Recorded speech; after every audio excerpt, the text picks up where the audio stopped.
주영진의 뉴스 브리핑. 오늘은 삼성전자 이재용 부회장의 항소심 선고 공판 상황을 사실상 실시간으로 여러분께 전해드리도록 하겠습니다. 1심에서는 징역 5년 선고받고 계속 구속된 상태죠.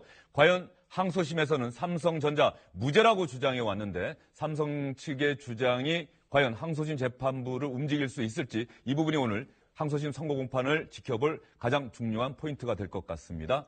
SBS 보도국 법조팀의 유란 기자 그리고 김태원 변호사와 함께 여러분께 자세하게 삼성전자 이재용 부회장의 선고 공판, 항소심 선고 공판 상황을 전해드리겠습니다. 두 분 어서 오십시오.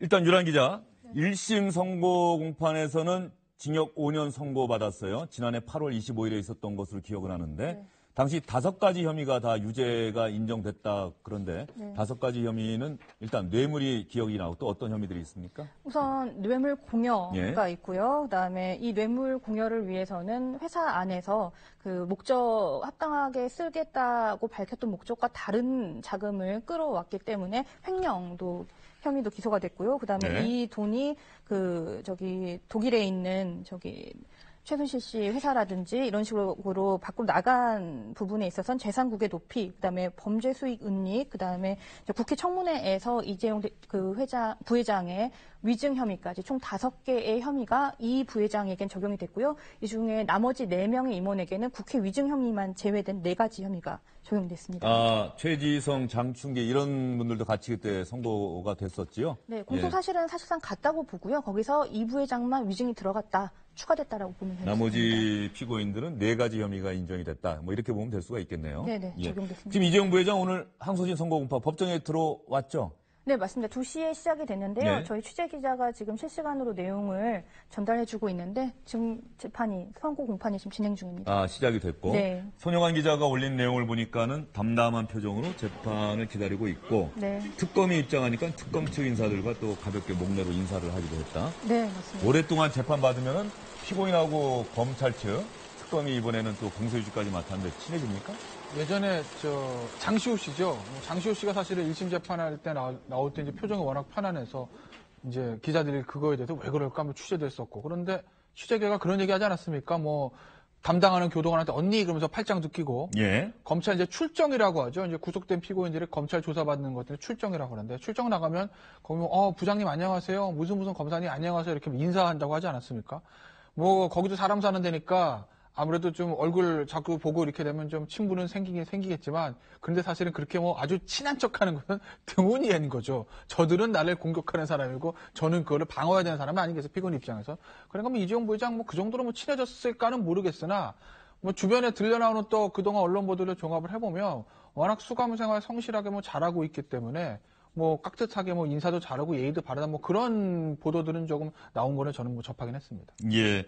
일단 항소심 선고 공판, 지금 재판부가 들어와서 재판은 시작이 됐다고 유란 기자가 조금 전에 이야기를 했는데 네. 재판부가 판결문을 읽을 때 어떤 순서로 판결문을 읽습니까? 징역 몇 년 이 주문은 항상 맨 마지막에 하지 않습니까? 맞습니다. 예. 아무래도 이제 기소 당시에 이번에는 특검이 기소를 했죠. 특검이 기소할 때 밝혔던 공소사실에 대해서 일단 한번 정리를 하게 되는데요. 이번 같은 경우는 또 항소심이기 때문에 1심 선고에 대한 설명도 들어갑니다. 1심 재판부는 이 부분에 대해서 이렇게 판단했고 이렇게 판단했다. 그리고 이제 지금부터 우리는 살펴보겠다라고 이제 본문에 해당하는 내용이 나오고요. 말씀하신 각 피고인에 대한 어떤 선고 내용은 형량이라든지 이런 선고 내용은 가장 마지막에 나오고요. 그 직전에는 이제 양형 사유에 참작하는 것들도 밝힙니다. 이를테면은 반성하는 기미가 있다든지 아니면 피해액을 변제했다든지 이러면은 피고인에게 굉장히 좀 유리하게 작용하는 그런 양형 사유가 될 수 있습니다. 보통 이 재판부의 판결문 읽는 것을 잘 모를 경우에는 커다란 실수도 할 수가 있어요. 왜냐하면 검찰, 특검 측은 이렇게 공소장에 썼다라고 하는 거를 마치 재판부가 판결문을 읽는 걸로 생각하면 다 유죄로 하게 되고 변호인들이 이런 변론을 이런 요지의 변론을 했다라고 하는 대목을 또 잘못 읽으면 재판부가 무죄를 선고하려고 하는구나. 그런 경우도 좀 있지 않습니까? 그렇죠. 이제 공소유지 진술하고 기소유지 진술하고 변호인들의 의견 진술하고 그다음에 이제 판단 이유들하고 마지막 이제 판결 주문 얘기를 하는 거죠. 그런데 이제 초보 기자 같은 경우는 그런 실수 할 수도 있는 거죠. 기소유지 진술 다 받아치면 유죄인가? 그런데 이제 그건 검찰의 주장이라는 거고 원래 사실은 이제 듣는 피고인들 입장에서 보면 판결 주문부터 듣고 싶죠. 징역 얼마에 처한다. 이게 가장 중요하지 않겠습니까? 근데 그건 사실 가장 마지막에 말해주는 거죠. 이유를 설명해서 이러해서 내가 당신을 징역 몇 년에 처한다. 그러니까 법원 입장에서 보면 이제 피고인을 좀 납득시키기 위한 거죠. 당신이 저지른 죄는 검찰이 이렇게 주장하고 당신은 이렇게 반박을 하지만 나는 이렇게 판단해서 너를 뭐 무죄로 선고한다든지 또는 징역 몇 년에 처한다. 뭐 이런 식의 그 선고를 하게 되는데 이 주문도 잘 들어야 됩니다. 대부분 이제 징역 몇 년에 처한다 이렇게 끝나지 않습니까? 예. 그리고 처한다 해서 한 퍼즈가 있는데 그게 계속되는지 아니면 한숨 쉬고 다만 붙는지 이게 중요하죠. 예. 왜냐하면 징역 3년에 처한다 끝 이러면 이제 3년이거든요. 처한다 다만 형의 집행을 뭐 5년간 유예한다. 이러면 이제 집행유예. 그럼 집행유예 판결이라는 것이고요. 판사가 뭐라고 주문을 선고하는지 마지막까지 잘 들어야 됩니다. 1심에서 특검이 징역 12년 구형했는데 재판부는 징역 5년 선고했어요. 이번에도 특검은 징역 12년 똑같이 구형을 했죠. 예, 기자들은 현재 어떻게 전망하고 있어요? 항소심 재판부도 1심 재판부와 비슷한 판단을 할 것이다. 뭐 이런 겁니까? 어떻습니까?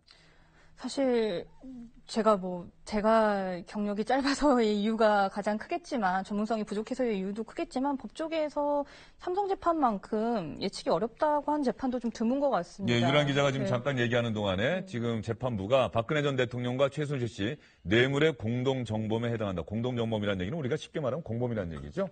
근데 저 얘기는 이미 특검 측의 주장을 받아들인 것이고 1심 재판 때도 또 각 재판 과정에서 저 얘기는 많이 나오지 않았습니까? 만약에 그렇습니까? 저게 이제 마지막까지 또 판결 이유를 끝까지 좀 들어봐야 되겠지만 저게 이제 법원의 최종적 판단이라고 하게 되면 그러면 저 이재용 부회장 같은 경우도 1심과 동일한 그런 죄책이 인정될 수가 있는 거죠. 왜냐하면 지금 나오는 것만 말씀드립니다. 박 전 대통령과 최순실의 뇌물의 공동정범을 해당한다는 얘기는 박근혜 전 대통령하고 최순실 씨가 이제 공모했다는 얘기거든요. 결국 가장 중요한 게 독일로 간 그 70억에서 80억 된 76억 정도 되는 그 돈에 대해서 공무원인 박근혜 전 대통령의 돈을 받지 않고 최순실 씨 측이 받은 것과 마찬가지이기 때문에 공무원인 박근혜 전 대통령과 공모를 했느냐 이게 가장 중요한 쟁점이었는데 일단 법원이 두 사람을 공동정범에 해당한다고 판단했다고 하게 되면 그 공모 관계를 인정한 것이 되고 그러면 이재용 부회장도 유죄가 선고될 수밖에 없는 거죠. 현재까지. 저 얘기가 항소심 재판부도 저렇게 인정한다고 공개적으로 밝힌 것인지 아니면 1심 재판부가 판결문에서 저렇게 얘기했다라고 지금 재판부가 설명하고 있는 부분인지 좀 지켜봐야 될 것 같습니다. 일단 1심 재판부는 저렇게 특검 측의 주장을 받아들인 것으로 해서 그렇게 선고를 했다는 취지로 현재 설명을 하고 있기 때문에 항소심 재판부의 판단인지는 조금 더 지켜봐야 명확해질 것 같습니다. 유란 기자한테 아까 질문 드렸던 거 다시 한번 돌아가면은요. 네. 기자실 내 분위기가 대충 있잖아요. 매일 취재하다 보면은 서로 네네. 기자들도 어느 정도 감이라는 게 있지 않습니까? 항소심 같은 경우는 우선 1심에서 사실관계가 굉장히 달라졌다기보다는요. 그 특검은 특검대로 1심에서 자신들이 좀 부족했다고 판단한 점을 보완하는 방식으로 이를테면은 나중에도 자세하게 이야기하겠지만 공소장을 변경하는 방식으로 대응을 했고요. 삼성은 삼성대로 1심에서 그 1심 재판부가 인정했던 그 포괄적 현안에 대한 묵시적 청탁을 깨기 위한 그런 논리를 세우는데 굉장히 공을 들였습니다. 그래서 17번 정도 재판을 했는데 제가 그중에 절반 이상은 들어갔던 것 같은데 그 법정 들어가면 후끈후끈합니다. 아, 그래요? 네, 물러섬 없이 양측이 내내 좀 열띤 공방을 벌였던 그런 재판이었습니다. 그러면 1심 재판부가 징역 5년을 선고하면서 각 부분 뇌물이나 위증이나 이런 부분들에 대해서 어떻게 판단했는지 저희가 화면으로 시청자 여러분의 이해를 돕기 위해서 준비해 놓은 게 있습니다. 좀 보여드릴게요. 일단 특검은 1심 당시에 298억 2천만 원을 뇌물 공유했다라고 얘기를 했는데 1심 재판부는 89억 원만 인정을 했어요. 그리고 횡령 혐의도 298억 2천만 원 뇌물 공유 액수를 그대로 특검은 횡령 액수다라고 기소를 했는데 법원에서는 80억 9천만 원만 인정을 했습니다. 법정형은 다 여러분 보시기에 맨 오른쪽에 나와 있죠. 이런 내용이 있고요. 또 다른 내용도 있죠. 재산 부계 도피와 범죄 수익 은닉. 이 부분도 특검이 기소한 내용보다는 1심 재판부는 적은 액수만 인정을 했습니다. 이런 것들을 다 합쳐서 징역 5년을 선고했는데 징역 5년을 선고했다. 그 당시에도 설명을 했습니다만 재판부는 어떤 판단을 해서 징역 5년을 결정했을까요? 일단은 뇌물 같은 경우는 이재용 부회장은 준 사람입니다. 준사는 뇌물 공여자는 뇌물을 뭐 1억을 주건 100억을 주건 1000억을 주건 간에 최대형의 법정형 5년입니다. 받은 사람은 특가법이 적용되고 그렇지 않죠. 준 사람은 이제 5년인 거고. 결국 이제 이재용 부회장 같은 경우에 형량이 제일 큰 게 재산 국외 도피인데 예. 재산 국외 도피한테 50억을 기준으로 또 나눠지거든요. 그런데 앞서 도표에서 보셨듯이 검찰은 70억 정도, 그러니까 독일로 보낸 돈을 전부 다 재산 국외 도피 혐의를 기소를 했는데 법원은 그중에서 반만 받아들인 거죠. 그러니까 이 독일에 있는 비덱스포츠 쪽으로 계좌에 있는 돈은 재산 도피로 본 건데 아직 독일 삼성전자 법인 통장에 남아있는 돈은 재산 도피로 보는 것이 아닙니다. 왜냐하면 형식적으로 이제 삼성 통장이 있다는 이유인 거죠. 그렇기 때문에 50억 아래로 끊어져서 법정형이 아주 그렇게 많이 나오진 않았고, 그런데 이제 재밌는 거는 이재용 부회장 1심 선고할 때 5년 선고받았습니다. 그런데 형을 정해놓고 마지막에 장량 감경, 그러니까 피고인의 사정을 생각해서 감경해 주는 것, 2분의 1 감경해 줄 수 있는 거 장량 감경을 하는데 예. 그걸 하지 않았습니다. 그럼 만약에 1심 재판부가 징역 5년에서 장량 감경을 했다고 하게 되면 2년 6개월로 떨어지는 것이고, 2년 6개월이면 3년 아래이기 때문에 집행유예가 가능한 형량이었거든요. 그러니까 1심 만약에 재판부가 징역 5년 해놓고 야, 근데 이재용 부회장이 우리나라 최고 기업의 총수고 국가 경제 생각해서 한번 봐줘야 되겠다라고 생각하면 장량 감경하고 집행유예에서 석방도 가능한 형량 범주 안에 들었어요. 그런데 이제 1심 재판부는 징역 장량 감경하지 않았던 것이고, 그러니까 이번에 2심 항소심에서의 이재용 부회장 변호인단의 전략은 명확합니다. 전부 무죄가 최베스트고, 전부 무죄가 안 되더라도 1심 것이 그대로 유죄가 인정된다 하더라도 거기서 장량 감경 후에 집행유예까지 조금 시도를 하는 아마 그런 전략을 삼성 변호인단에 쓴 것으로 알고 있습니다. 지금 재판부가 판결문을 쭉 읽어나가고 있는데 하나하나의 사안마다 재판부의 판단이 좀 드러나고 있는 것 같아요. 네, 맞습니다. 조금 전에 지금 나온 거 보니까는 삼성이 개별 현안에 대해서 명시적으로, 묵시적으로 청탁한 적 없다는 재판부의 판단이 나온 것 같은데, 그렇다고 한다면 이재용 부회장 측에서는 조금 유리한 상황이다 이렇게 판단할 수도 있지 않습니까? 네, 방금 예. 나온 내용인데요. 특검이 주장하는 바와 같은 피고인 이재용 경영권 승계라는 목표성을 갖는 승계 작업이 존재한다고 인정할 수 없다라는 예. 워딩이 나왔습니다. 근데 사실 이 경영권 승계라는 부분이 특검이 이번에 이 기소를 하면서 만든 전체적인 논리의 가장 핵심적인 부분입니다. 왜냐하면 경영권 승계, 그러니까 이건희 회장 와병 이후 그 이재용 부회장으로의 안정적인 경영권 승계가 삼성가에 굉장히 큰 중요한 현안이 됐고, 이 현안을 해결하기 위해 박 전 대통령과 최순실 씨 등에 대해서 뭐 뇌물을 공여한다든지 뭐 이런 부분, 이런 범죄가 성립이 됐다라는 게 특검의 전체적인 논리이기 때문에 사실상 그래서 또 묵시적인 청탁이 이루어졌다, 포괄적인 현안에 대한 묵시적인 예. 청탁이 이루어졌다는 논리가 만들어진 거거든요. 근데 방금 나온 그런 워딩 같은 경우는 이 부회장에게 조금은 유리한 왜냐하면 지금 유란 기자가 네, 얘기한 대로 네. 말이죠. 뇌물이라고 하는 것은 뭔가 내가 원하는 것을 얻기 위해서 그 힘을 가진 사람에게 돈을 주는 것 아니겠습니까? 부정한 돈. 그런데 삼성 승계 작업이라고 하는 게 바로 이번에 삼성전자 이재용 부장의 뇌물 혐의를 입증하는 가장 중요한 동기였단 말이에요. 그런데 그런 명시적, 묵시적 청탁이 있다고 인정할 수 없다라고 재판부가 얘기를 했다라고 하는 것은 뇌물죄 부분이 1심 재판부의 판단과 달라질 수도 있는 것 아닌가 하는 생각이 드는데 어떻게 보십니까? 가능성이 있죠. 그러니까 일단 두 가지인데, 하나가 첫 번째 개별적 사안에 대해서 청탁이 없었다라는 것은 1심도 인정했던 부분입니다. 예. 그러니까 1심부터 특검이 줄기차게 주장했던 건 개별적인 현안 하나하나마다 삼성이 들어가서 이재용 부회장이 박근혜 전 대통령 청탁을 했다 이건데, 1심에서도 그건 인정하지 않았거든요. 개별적 사안에 대해서 청탁은 없었으나 포괄적으로 이재용 부회장이 삼성의 총수로 등극하는 경영권 승계 작업이라니 포괄적인 부분에 대한 묵시적 청탁이 있어, 이렇게 이제 1심에서 얘기를 했습니다. 그 이제 삼성이 거기에 대해서 뭐 2심 전심 판결이냐 이렇게 반박을 했던 건데, 2심 전심 예, 판결이냐. 삼성 측에서요. 예. 그런데 이번에 항소심 들어가서 아마 첫 길인가 두 번째 길 때 재판부에서 무엇을 이제 특검에다 성명을 하라고 그랬냐면, 야, 승계랑 승계가 작업은 다른 거 아니냐? 이렇게 얘기를 하는 거죠. 그러니까 아니 이재용 부회장의 사람은 어차피 외아들이고 이병철, 이건희, 이재용 이렇게 넘어오는 건데, 그렇게 경영권이 승계되는 것과 구체적인 승계 작업, 그러니까 뭐 삼성물산 제일모직 합병을 뭐 부탁드립니다. 뭐 삼성물산 주식 처분 수를 좀 줄여주세요. 뭐 삼성생명 금융지주회사 문제 해결해서, 이런 개별적인 사안과 경영권 승계는 구분해야 되는 거 아니냐? 예. 니들이 말하는 청탁은 뭐에 대해서 청탁했다는 거야? 그걸 좀 구분해봐. 이렇게 법원이 특검한테 성명을 했었어요. 그래서 아마 항소심 법원이 그 경영권 승계라는 것에 대해서 1심과는 조금 다른 심증을 가지고 재판에 임하는 것 아니냐는 관측이 이제 재판 초기에 좀 나왔었는데 지금 나와 있는 거 보면 아마 김태현 그런 변호사, 것을, 지금 방금 또 재판부가 읽은 대목은 의미심장해 보입니다. 결론적으로 개별 현안, 포괄 현안에 대한 부정한 청탁이 존재한다고 인정이 안 되기 때문에 제3자 뇌물수수에 대응하는 뇌물 공여 부분, 영재센터 지원, 미르와 K스포츠 재단의 뇌물 공여 부분은 모두 인정할 수 없다. 현재 이렇게 지금 나오고 있죠? 재판부가 그렇게 읽고 있다는 얘기죠? 네, 어떻습니까? 그렇습니다. 물론 저희가 처음에도 전제를 했지만 이 선고 공판 같은 경우는 끝까지 다 봐야 됩니다. 예, 물론 그렇죠. 지금 이 워딩은 굉장히 근데 부분적이고요. 1심 판단이 잘못됐다라고 만약 얘기를 한다는 얘기는 1심 재판부가 지금 다른 판단을 우리는 했다라고 볼 수 있는 거 아니에요? 유란 기자? 상황상 그렇고요. 예. 일단 1심 판단을 조금 간단히 설명을 드리면요. 이 뇌물 공여 부분에서 정유라 씨에 대한 승마 지원 부분이라든지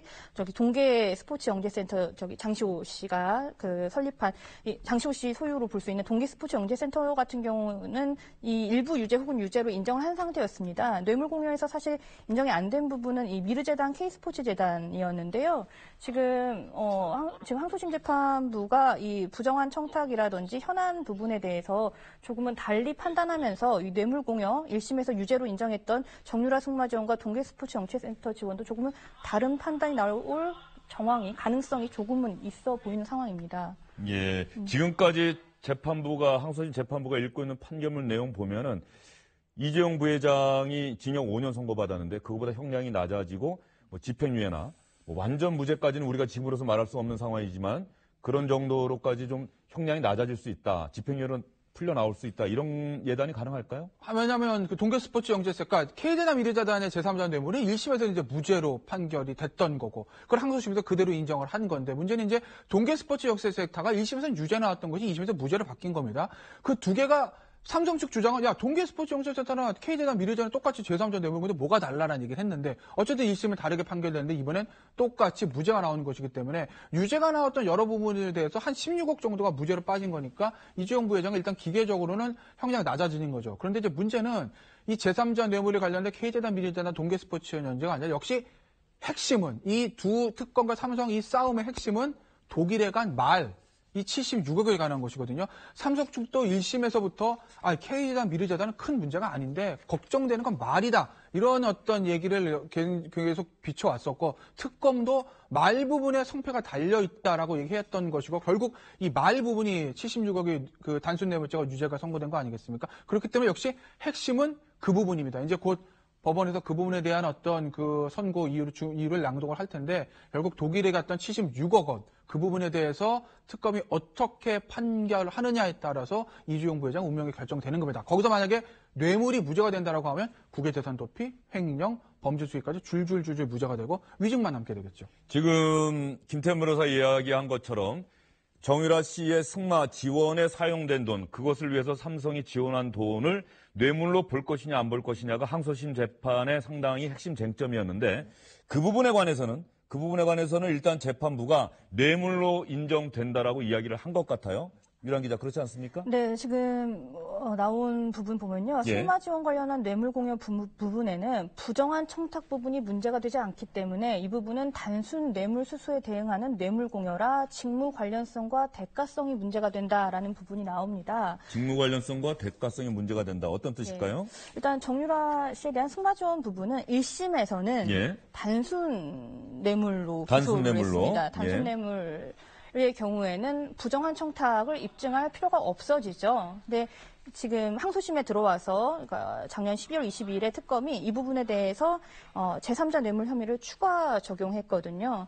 근데 지금 방금 항소심 재판부의 워딩에 따르면은 단순 뇌물 혐의, 그러니까 부정한 청탁 부분이 문제가 되지 않기 때문에 단순에 해당하는 것을 파악해야 한다, 판단해야 한다, 이렇게 받아들여집니다. 그래서 단순 뇌물의 경우에는 대가성만 입증하면 유죄가 가능한 부분이라서요. 아마 지금 그 부분에 대한 재판부 설명이 이어지고 있는 것 같습니다. 그 부분은 좀 우리가 명확하게 봐야 될 것 같아요. 결론적으로는 정유라 씨에 대한 승마 지원 36억 원은 뇌물로 보인다라고 재판부가 인정을 했다는 건데 항소심 재판부도 구체적으로 여기에 어떤 대가성과 직무 관련성이 있는지에 대해서는 재판부의 설명을 좀 더 들어봐야 될 것 같은 생각이 듭니다. 아직까지 좀 판단하기 좀 어렵어요. 왜냐하면 지금 모두 뇌물에 해당한다. 그다음에 이제 개인지원금이다라는 얘기들이 있어. 그게 사실은 조금 상충되는 부분이거든요.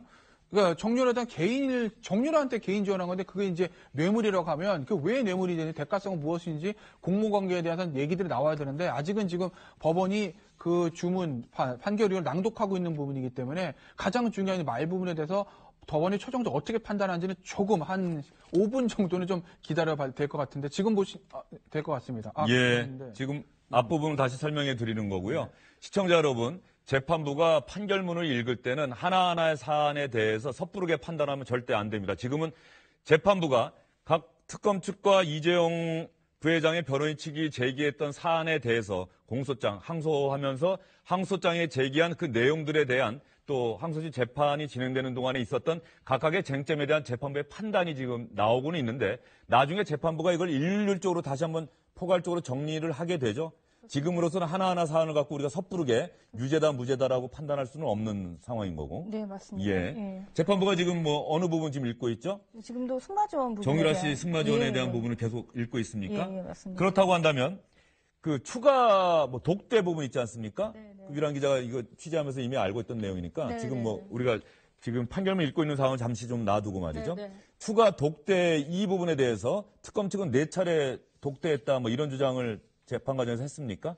근데 이재용 부회장은 내가 가령 노망이 들지 않나 치매에 걸리지 않은 한 내 기억에는 없다 이렇게 이야기를 했던 거죠. 네.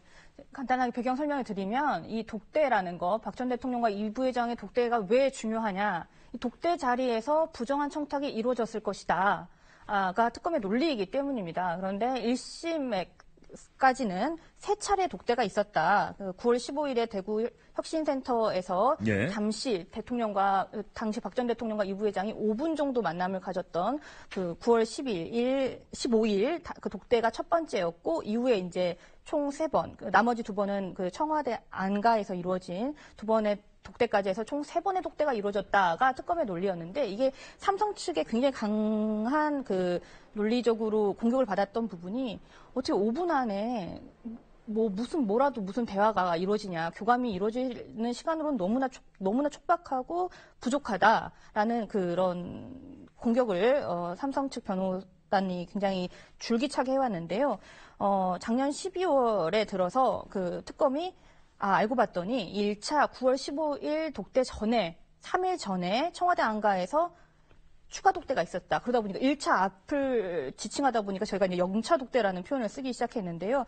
이때 사실상 더 긴 시간 동안 더 직접적인 교감이 이루어졌고 그렇기 때문에 1차 독대에서 5분만 교감을 했지만 충분히 부정한 청탁이라는 것이 성립하게 된다라는 게 특검의 논리입니다. 근데 이 영차 독대의 근거가 된 거로는 이제 안봉근 전 비서관이 지금 특활비 관련해서 수사를 받고 있는데 네. 그 수사 과정에서 내가 당시에 2014년 9월 12일이라고 특정을 못하지만 2014년 하반기쯤에 그 박 전 대통령과 이재용 부회장의 청와대 안가 독대를 만남을 안내했다. 그리고 그 자리에서 그 이 부회장의 명함도 받았고 그때 내가 이 부회장의 번호를 저장해서 내가 그래서 기억을 한다라고 상당히 좀 정황상 좀 개연성이 높은 설명을 했고 안봉근 전 비서관이 특검이 몰랐던 내용을 얘기한 그렇죠. 거군요. 예, 근데 사실 이건 특검이 굉장히 바랐던 그 사실관계였기 때문에 이게 단박에 이제 이 삼성 재판에서도 중요한 사안으로 떠올랐고요. 그리고 공소장 변경까지 이루어지고 있게 된 건데 이에 대해서 이 부회장 측 변호인단도 굉장히 강하게 반발을 했습니다.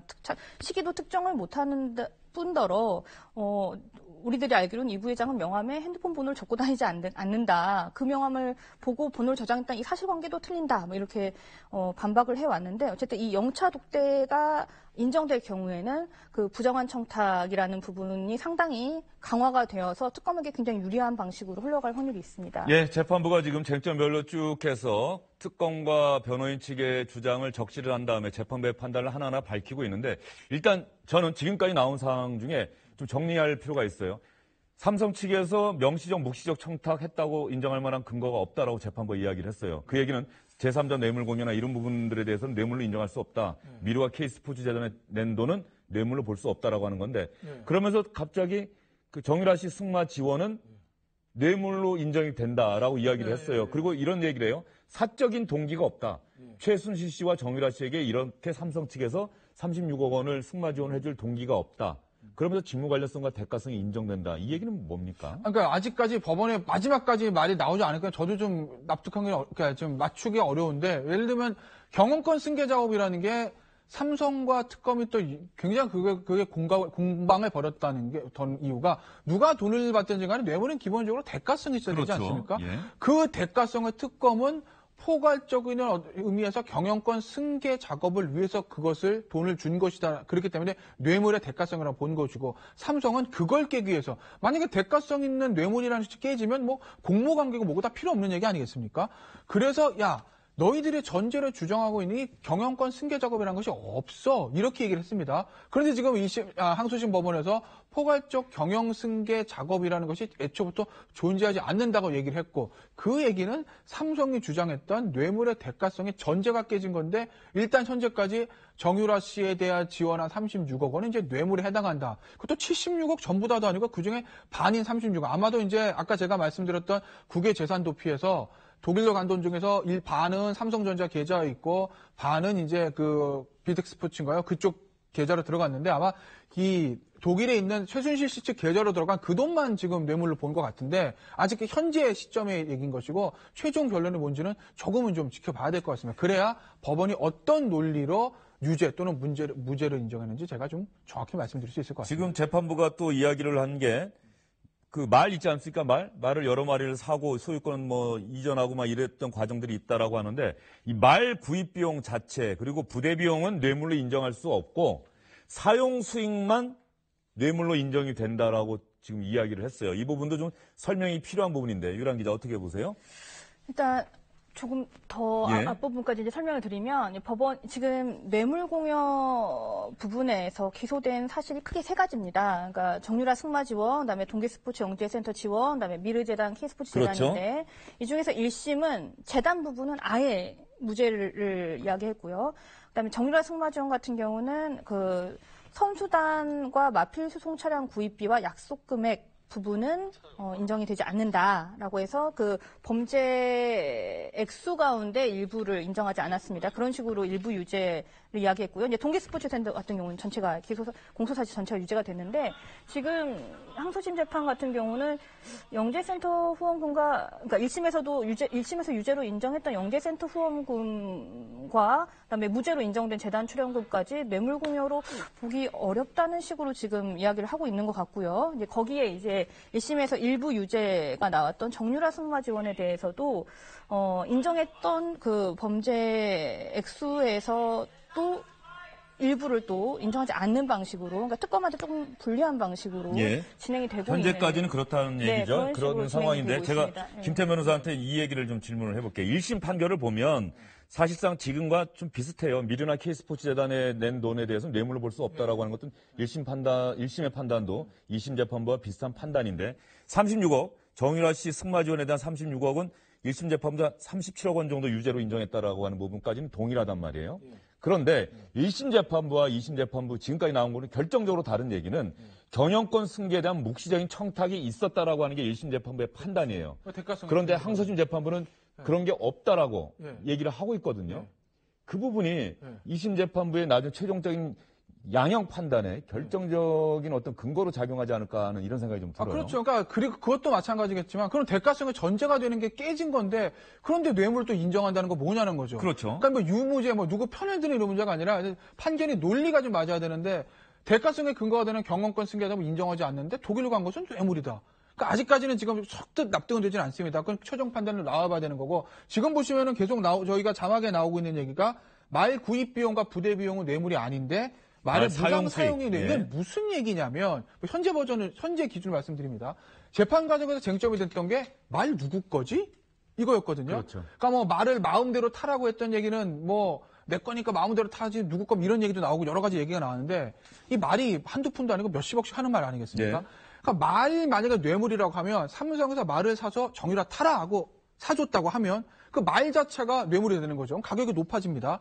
그런데 지금 법원의 판단은 말 구입 비용은 뇌물이 아니고 무상 사용 이익만 뇌물이라는 얘기는 말은 삼성 건데 이걸 정유라가 타게 돈도 안 먹고 공짜로 빌려줬으니까 그 빌려준 비용, 뭐 시간당 얼마, 이 사용 이익만 뇌물이고 말 자체 구입 비용 뇌물 아니다. 그러니까 말은 삼성 거란 얘기거든요. 예, 넘어가지 않았다. 그렇게 되면 독일로 간 1심에서 주장해서 76억의 뇌물, 그 독일로 간 부분을 뇌물로 인정된다, 최종적으로 인정된다 하더라도 액수가 확 떨어집니다. 지금 그 부분과 관련해서 유랑 기자가 잠깐 치고 들어왔던 부분이 그 얘기죠. 원래 특검 주장은 최순실 씨와 삼성 측 사이에서 이 말 어차피 소유권 최 씨나 정유라 씨 앞으로 소유권이 넘어갈 것으로 암묵적인 합의가 있었다라고 하는 게 특검 측의 주장이었는데 지금 항소심 재판부는 그런 합의가 있다고 볼 수 없다고 지금 얘기한 거죠. 맞습니다. 그래서 소유권은 여전히 삼성 측에 남아있는 것으로 보인다. 그렇죠? 이 부분은 저기 국외재산 도피라든지 범죄 수익 은닉하고도 굉장히 연관이 되어 그렇겠네요. 있는 유기적으로 가는 부분이라서 굉장히 좀 1심과는 상당히 다른 판단이 지금까지 나왔습니다. 그리고 저희가 또 앞서 언급하셨던 부분 중에 이런 부분이 있습니다. 그러니까 그 승계 작업이라는 것의 존재가 인정되지 않는다라는 워딩도 있었네요. 그러니까 부정한 청탁 대상으로서의 승계 작업이 존재가 인정되지 않는다. 근데 승계 작업 그 부분이 조금 걸려요. 계속해서 걸려요. 아까 이제 법원의 속보 자막에 나오는 것 중에서 경영권 승계 작업은 없었는데 그런데 어쨌든 지배력 강화, 다만 지배력 강화에는 도움이 됐다라는 아마 법원의 지금 판결 이유가 있는 것 같거든요. 지배력 강화 단어를 아직 못 봤어요. 네, 그런 단어를 지금 제가 속보 자막에 있는 거 봤는데 아마 그렇다고 하면 이런 거죠. 야, 어차피 이병철, 이건희, 이재용 넘어오는 경영권 승계라는 거는 대통령한테 부탁 안 해도 당연히 하는 거 아니야? 무슨 경영권 승계라는 것도 어차피 이재용 건데 왜 아들인데. 그러니까 경영권 승계에 대한 것은 없어. 작업은. 다만 어쨌든 삼성물산과 삼성 제일모직 합병이라든지 그다음에 그 주식 처분 문제라든지 금융지수의 문제 이런 것들이 어쨌든 단 1%라도 이재용 부회장의 지분을 높이는 데 도움된 거 아니야?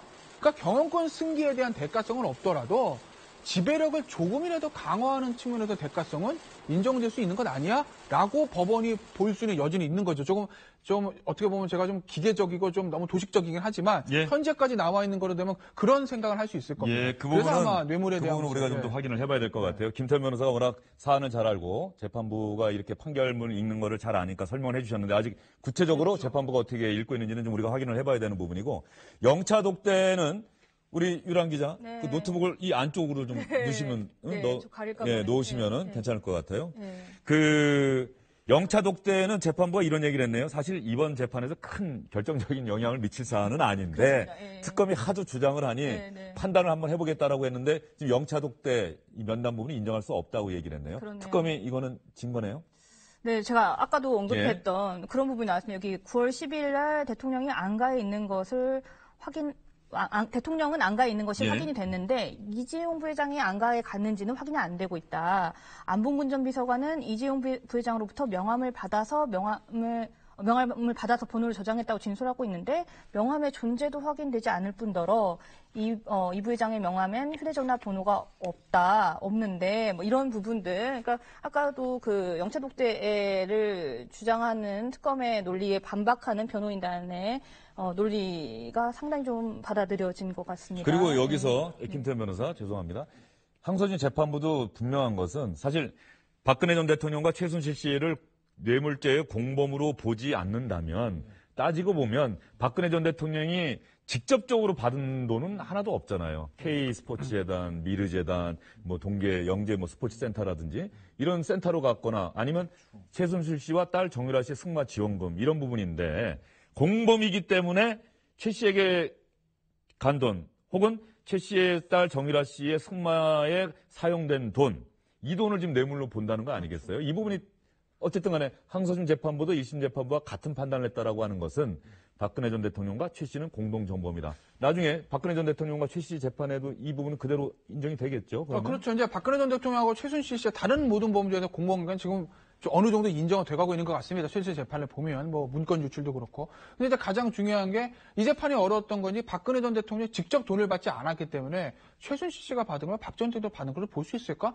과연 두 사람이 전화해서 야 순실아 돈 받아 뭐 이런 식의 공모를 했을까? 이걸 입증하는 건데 그게 여간 어려운 부분이 아니거든요. 그래서 그걸 입증하기 위해서 뭐 경제적 공동체다 뭐 공동 지갑이다 그런 얘기들이 이제 나왔던 거고 뭐 특검 수사 과정에서 매일매일 브리핑하던 저 이름이 갑자기 생각 안 나는데 그 브리핑하던 검사보가 아니 공동 지갑론이라는 게 아니라 그거는 공모를 입증하기 하나의 수단입니다. 뭐 이런 얘기까지 할 정도로 예. 공모 관계 입증에 특검이 굉장히 중점을 뒀는데 지금 일단 나오는 거로 봐서는 그 부분은 법원은 인정하고 갔습니다. 그게 인정이 안 되면 그냥 다 무죄거든요.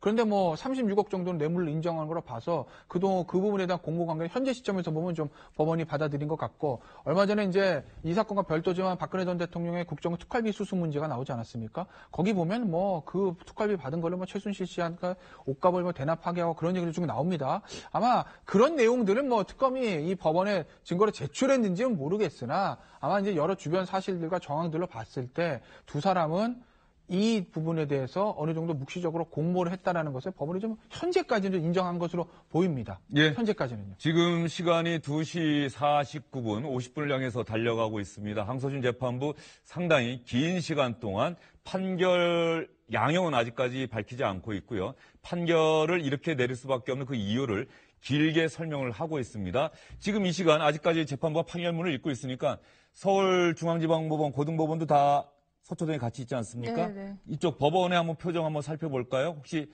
외부에서 어떤 시위가 벌어지고 있는지, 이재용 부회장을 반대하거나 지지하는 시위가 벌어지고 있는지 이런 그림도 현장 상황을 한번 여러분께 좀 보여드리도록 하겠습니다. 지금은 재판부가 계속해서 판결문을 읽고 있는 상황인데요.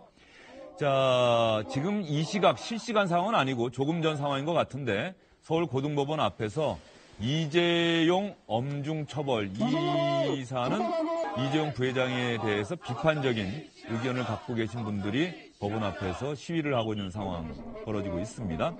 지난 1심 재판 때는 또 통상적으로 이재용 부회장을 지지하거나 박근혜 전 대통령을 지지하는 분들이 또 이재용 부회장은 죄가 없다 뭐 이렇게 이야기하면서 시위를 했던 기억이 나는데 일단 저희가 입수한 화면을 보면 이재용 부회장에 대한 엄중 처벌을 요구하는 그런 시위대의 시위 화면이 들어와 있습니다. 반대쪽 분들의 또 시위 화면도 있으면 저희가 들어오는 대로 여러분께 보여드리도록 하겠고요.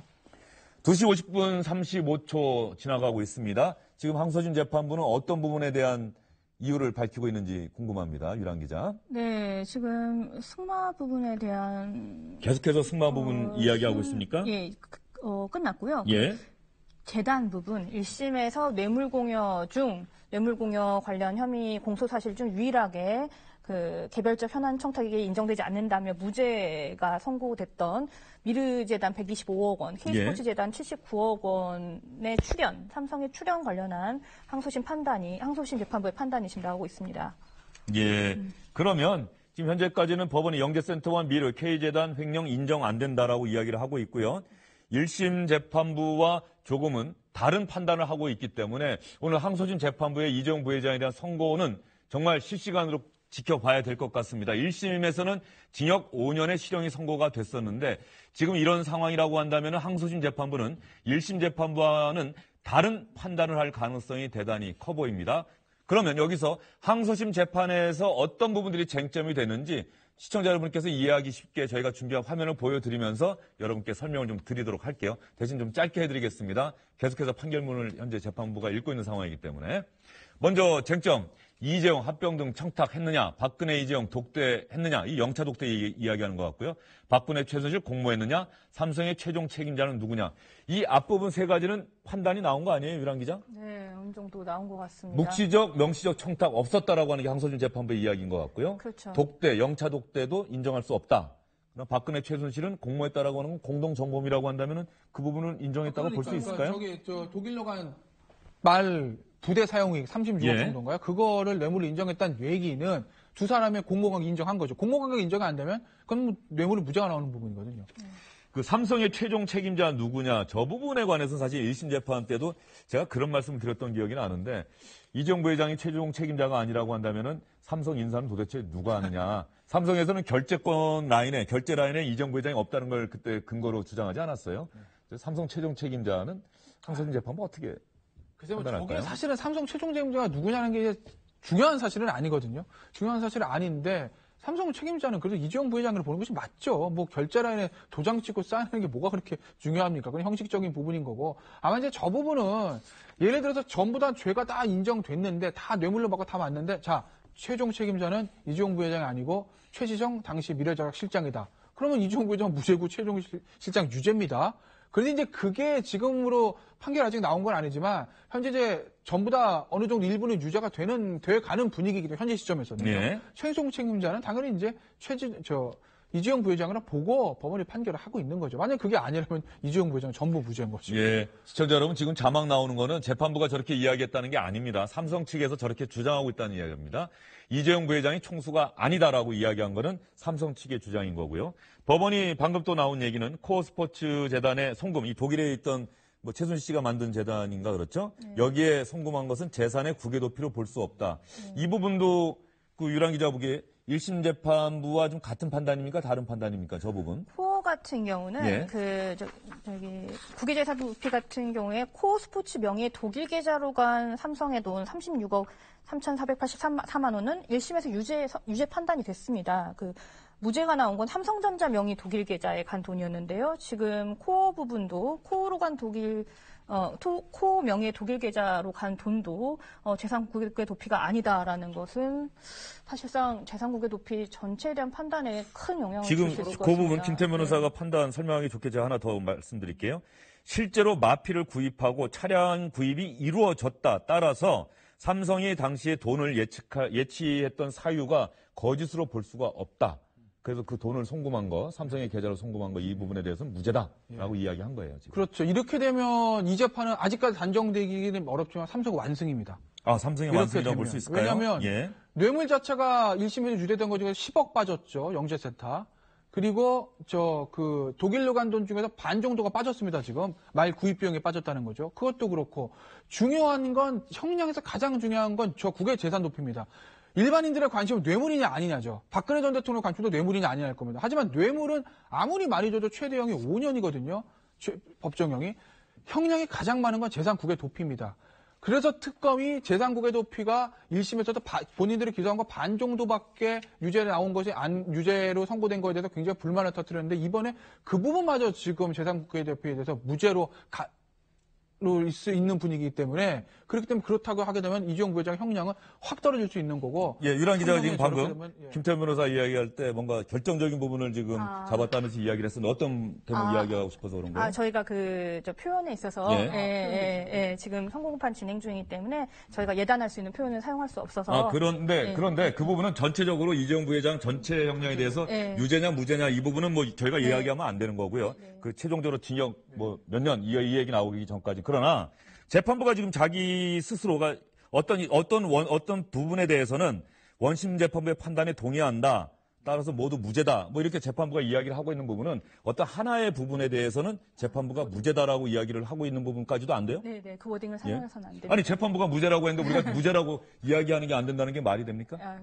아니 우리가 전체적으로 무죄다라고 이야기하는 게 아니고 재판부가 얘기한 그대로 재판부가 이 혐의에 대해서는 무죄다라고 하는 원심 재판부의 판단에 동의한다라고 얘기를 했는데 그 부분도 안 돼요? 네, 안 됩니다. 예, 알겠습니다. 뭐 유랑 기자가 안 된다고 하니까 이 법원 기자실에 규칙이 있는 거죠. 네, 저희도 좀 아직 논쟁은 있지만 조심하고 있습니다. 네, 하면 안 됩니다. 유랑 기자가 얘기하는 전체적인 그 핵심은 최종적으로 재판부가 이재용 부회장 뭐 유죄, 무죄 이렇게 이야기하기 전까지는 우리가 방송하면서 유죄나 무죄나 얘기하면 안 된다는 얘기고요. 그 부분은 어쨌든 우리는 유랑 기자의 설명 듣고서 친절하게 설명을 해드렸으니까 우리 SBS 법원 출입팀이 뭐 불이익을 받는 일은 없을 거라고 저는 생각을 합니다.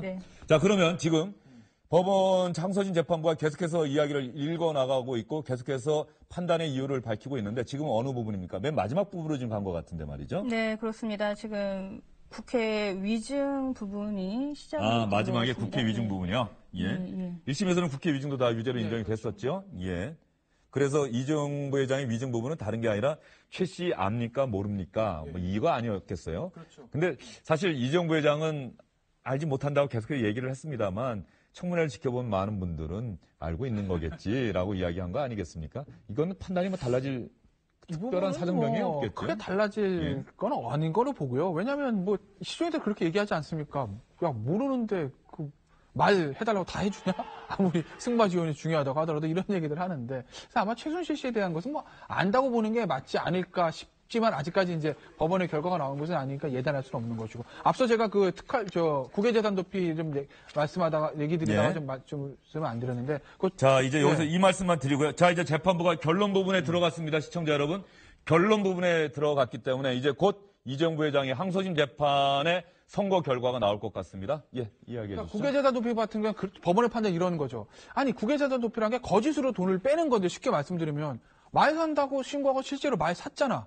그러니까 재산 도피가 아니야. 뭐 이렇게 본 거죠. 그래서 아마 그 부분에 대한 것들이 재산 도피가 아니다라고 현재까지는 본 거로 말씀드릴 수 있을 것 같습니다. 예. 자, 결론 부분이라고 이야기하고 지금 항소심 재판부가 뭐 용역대금 부분 36억 부분은 뭐 뇌물로 인정된다. 말 사용 이익도 유죄로 인정되고 차량을 사용한 이익도 유죄로 인정이 된다. 아, 제가 또 유죄 무죄 이야기했습니다. 인정된다. 혐의가 인정된다라고 이야기를 했고요. 영재센터와 관련된 부분은 주문해서 무죄로 판단하겠다. 이 재판부가 얘기했기 때문에 이건 그대로 있는 겁니다. 횡령 부분도 마찬가지. 용역대금 부분도 혐의 없음으로 인정을 하고 재산 국외도피 전부 주문해서 혐의 없음으로 인정한다라고 이야기를 한다는 건 이건 김태현 변호사 이야기한 것처럼 형량에 결정적으로 좀 영향을 미칠 것 같아요. 네, 예. 결정적으로 영향을 미칠 수가 없죠. 국외재산 도피가 가장 형량이 큽니다. 그런데 그 부분에 대해서 1심에서 유죄로 인정된 거 전부 재산 국외도피로 볼 수 없다라고 지금 했기 때문에 형량은 상당히 낮아질 거로 보이고 이렇게 되면 5년에서 선고 형량이 확 떨어지는 것이기 때문에 과연 법원이 집행유예를 선고할 것이냐 말 것이냐가 초미의 관심사죠. 징역 얼마에 처한다까지는 나오는 건데. 이제 형량이 곧 나올 것 같습니다. 시청자 여러분. 지금 결정적으로 중요한 부분은 36억 원 이 부분 빼놓고는 사실상 거의 모두 혐의 없음으로 인정된다라고 재판부가 결론을 내린 것 같습니다. 따라서 형량이 1심 때보다는 상당히 낮춰질 가능성이 커 보이는데요. 이제 양형 이유에 대해서 먼저 이야기를 하고 있군요. 일단 양형 이야기하기 전까지 양형 이유를 얘기한다면 이것도 좀 시간이 걸릴까요? 네, 그렇습니다. 아까도 말씀드렸지만 그 법원이 재판부가 형을 결정하는 데 있어서 이러이러한 부분을 고려했다, 참고했다라는 그 양형 인자를 설명하는 부분이 이제 나올 것 같습니다. 예. 고통된 양형 인자 부분. 양형 인자라는 게 뭐예요?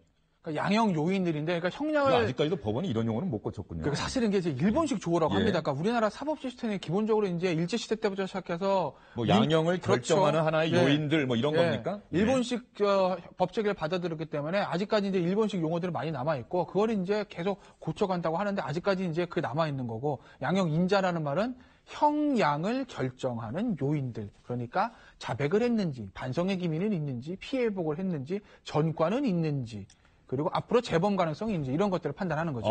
이 양형 사유를 이야기하는데 말이죠. 시청자 여러분, 항소심 재판부가 1심 재판부와 완벽하게 다르게 이야기를 하는 부분이 있습니다. 1심 재판부는 정치 권력과 자본 권력의 부도덕한 밀착이라고 판단을 했다. 하지만 항소심 법원은 이 사건 기록 등 원심과 당심 결론 과정에 나타난 사정에 비춰봐서 다르게 판단한다라고 이야기를 했습니다. 이 이야기는 1심 재판부의 판단을 항소심 재판부가 완전히 뒤집어 엎는다라는 뜻으로 해석이 됩니다. 이 양형 저희가 주목해서 지켜봐야 될 이유가 하나 더 생겼습니다. 1심 재판부가 자본 권력과 정치 권력의 부도덕한 밀착이라고 규정했던 부분에 대해서 항소심 재판부는 다르게 판단하고 이야기했다. 이거는 양형 다르게 결정했다라고 하는 이야기겠죠? 다르게 결정했다는 것이고 아마 저건 지금 삼성 측의 논리가 좀 먹혀든 거 아닐까 싶습니다. 그러니까 삼성 같은 경우에 야 이거 우리한테 검찰은 특검들의 1심 재판부는 이건 정경유착가 표본이다. 정치 권력과 자본 권력 밀착 이렇게 얘기한 건데 삼성은 거기에 대해서 야 무슨 이게 정경유착이냐. 우리는 저 최순실이라는 사람 박근혜 전 대통령 레이저 맞고 우리는 돈을 뺏긴 거지. 뭔가 우리가 정경유착이 아니야. 우리는 레이저의 피해자 이런 류의 주장을 했거든요. 예. 현재까지 보면 그런 삼성 측의 논리가 조금 먹혀들고 있는 것 아닌가 현재 시점까지 그렇게 볼 수 있을 것 같습니다. 예, 지금까지는 삼성전자 이재용 부회장 측 변호인단의 논리가 항소심 재판부를 움직인 것 같다라고 하는 그런 설명이 김태현 변호사가 여러분께 해드린 거고요. 어쨌든 간에 지금까지 항소심 재판부가 쭉 판결문 1시간 가까이 읽었는데 말이죠. 지금은 양형 이유를 설명하고 있습니다. 지금까지 판단은 1심 재판부하고는 다르다라고 이야기를 했기 때문에 양형, 뭐 유무죄 이런 부분에 있어서도 1심 재판부와는 크게 다른 결론이 나올 가능성이 한층 커 보이는 상황입니다. 지금 어느 부분 읽고 있습니까? 네, 지금 물론 우리 고유의 표현은 아니지만 예. 양형 인자에 예. 대한 설명을 하고 있습니다. 근데 주목할 부분이 이건 것 같습니다. 언급됐지만 이 사건 공소 사실의 핵심인 포괄적 현안으로의 승계 작업이나 부정한 청탁의 존재를 인정할 수 없다. 예. 이건 사실상 특검 논리의 가장 기저에 가장 기본이 되는 부분이기 때문에 이 부분이 흔들린 건 맞는 것 같습니다. 이거에 파생된 판단들이 아주 다르게 나올 확률이 굉장히 커졌습니다. 예, 다르게 나올 가능성이 한층 커지고 있다. 일단 1심 재판부가 아까 저희가 보여드렸던 지금 시간이 좀 있어 보입니다. 1심 재판부가 뇌물로 인정한 액수 이런 부분들을 여러분께 잠깐 보여드릴게요. 조금 전에 나왔던 그 항소심 재판부의 판단이 틀리기 때문에 다르기 때문에 여러분께 잠깐 보여드리고 나서 잠시 뒤에 최종적인 양형이 나오면 여러분이 이해하시기가 쉬울 것 같습니다. 1심 재판부는 여러분 잘 보세요. 뇌물로 인정한 거 89억 원입니다. 횡령 액수 80억 9천만 원입니다. 자, 다음 페이지가 하나 더 있죠. 재산 부계 도피도 37억 3천만 원 인정했습니다. 범죄 수익은닉 64억 6천만 원이라고 인정을 했고 여기에 국회 위증죄까지 5개 혐의 유죄로 인정을 했습니다. 시청자 여러분 이 부분은 잘 보고 계셔야 됩니다. 잠시 뒤에 항소심 재판부의 5가지 혐의에 대한 판단이 다 나올 것이기 때문에 과연 유죄, 무죄 어떻게 인정했는지, 어떻게 판단했는지, 그리고 유죄로 인정했다고 한다면 액수가 어떻게 달라졌는지 이 부분 여러분들 참고하시라고 여러분께 잠깐 보여드렸습니다. 이제 양형 곧 나올 것 같습니까? 곧 나올 것 같은데요. 예. 또 한 번 또 결정적인 예. 그 표현이 나왔습니다. 결정적인 우리가 예. 판단할 수 있는, 네. 추론해 볼 수 있는. 삼성 계열사에게 개별 현안이 관련해서 피고인들이 현안과 관련해서 박 전 대통령에게 청탁했다는 점 인정하기 어려워 정치 권력과의 뒷거래로 전형적인 정경유착의 모습을 이 사건에서 찾을 수가 없다. 예, 1심 재판부와 항소심 재판부도 나중에 아마 기자들에게 따로 설명할 시간을 가질 수밖에 없을 것 같은데 이런 식이라고 한다면은 일반 여론, 현재 국정농단 사건에 대한 일반 여론과는 상당히 다른 판단이다라고 하는데 재판부는 각오하고서 지금 이렇게 밝히고 있는 것 같아요. 뭐 여론을 감안하고 가고 있는지 아니면 여론 상관없이 그냥 본인들의 법과 양심에 판단했는지 뭐 그 예. 속에 안 들어가서 알 수는 없는데 방금 전 유량 기자가 말씀하신 그런 부분들 있잖아요. 그것도 1심 과정에서 변호인들이 최후의 이제 변론 유죄 나오는 부분이에요. 그러니까 무슨 얘기냐면 야, 정경유착이라 하는데 우리 계열사들이 개별적 청탁한 거 하나도 없다. 그거 이루어진 거 하나도 없다. 예를 들어 삼성물산 제일모직 합병 독대하기 전에 이미 다 끝났다. 그다음에 주식 처분 문제도 우리 로펌에 자문 받아서 한 거고 금융지주회사 문제도 처리된 거 아니다. 우리가 개별적인 청탁한 것도 그것이 이루어진 게 하나도 없기 때문에 정경유착을 보기 어렵다는 얘기를 1심 재판에서도 변호인들이 했었고 거기에 대해서 이제 박영수 특검은 그냥 뭉뚱그려서 아니 뭐 개별적으로 구체적으로 뭐 이렇게 한 건 없는데 어차피 처음과 끝을 보면 이재용 부회장이 대통령 만나기 전이랑 후랑 지분율도 높아지고 어쨌든 안정적으로 제가 경영권 승계하게 됐으니까 청탁 있고 정경유착 있는 거 아니야 이렇게 봤던 부분이거든요. 그러니까 포괄적으로 뭉뚱그려 본 특검과 하나하나 논리적으로 따지고 든 변호인과의 창과 방패의 싸움에서 창이 부러진 거죠. 현재까지 보면. 지금 재판부가 이야기하는 것 중에 말이죠. 이 양형 판단할 수 있는 또 하나의 근거가 될 만한 이야기가 나왔습니다. 이번 건처럼 요구형 뇌물 사건. 공여자가 알아서 먼저 준 게 아니라 이 돈을 받는 사람이 돈을 달라고 요구한 이런 사건의 경우에는 통상적으로 공여자보다 요구자를 가중 처벌하게 돼 있다. 즉 여기서 공여자라고 하는 것은 이재용 부회장이고 그리고 받은 사람 요구자는 최순실 씨, 뭐 박근혜 전 대통령 이렇게 볼 수가 있기 때문에 이 부분도 양형 판단에 있어서는 상당히 우리가 판단할 근거가 될 것 같아요. 저 부분은 기본적인 법 체계 자체가 아까 제가 말씀드렸죠. 뇌물을 받은 사람들은 액수에 따라 형량이 올라갑니다. 예. 36만 특가법이거든요. 그런데 준 사람은 1조를 줘도 최대 5년입니다. 형법상의 뇌물 공여입니다. 그러니까 기본적으로 차이가 있는데 거기다가 뇌물 받는 공무원이 야 내놔 이렇게 해서 했던 요구형 뇌물. 그러니까 주는 사람이 뭐 이걸 드릴 테니까 저를 뭐 해주십시오가 아니라 받는 사람이 압박해서 받아낸 요구형 뇌물에 대해서는 그 갭의 차이가 더 크다는 거죠. 그러니까 이 얘기는 물론 이 재판부에서 박근혜 전 대통령하고 최순실 씨의 이 국정농단 사건하는 재판부는 아니지만 다른 부에서 하고 있지만 이 고등법원에서 이재용 부회장에 대한 형량은 좀 적을지언정 그것이 박근혜 전 대통령과 최순실 씨에겐 전혀 다른 문제다.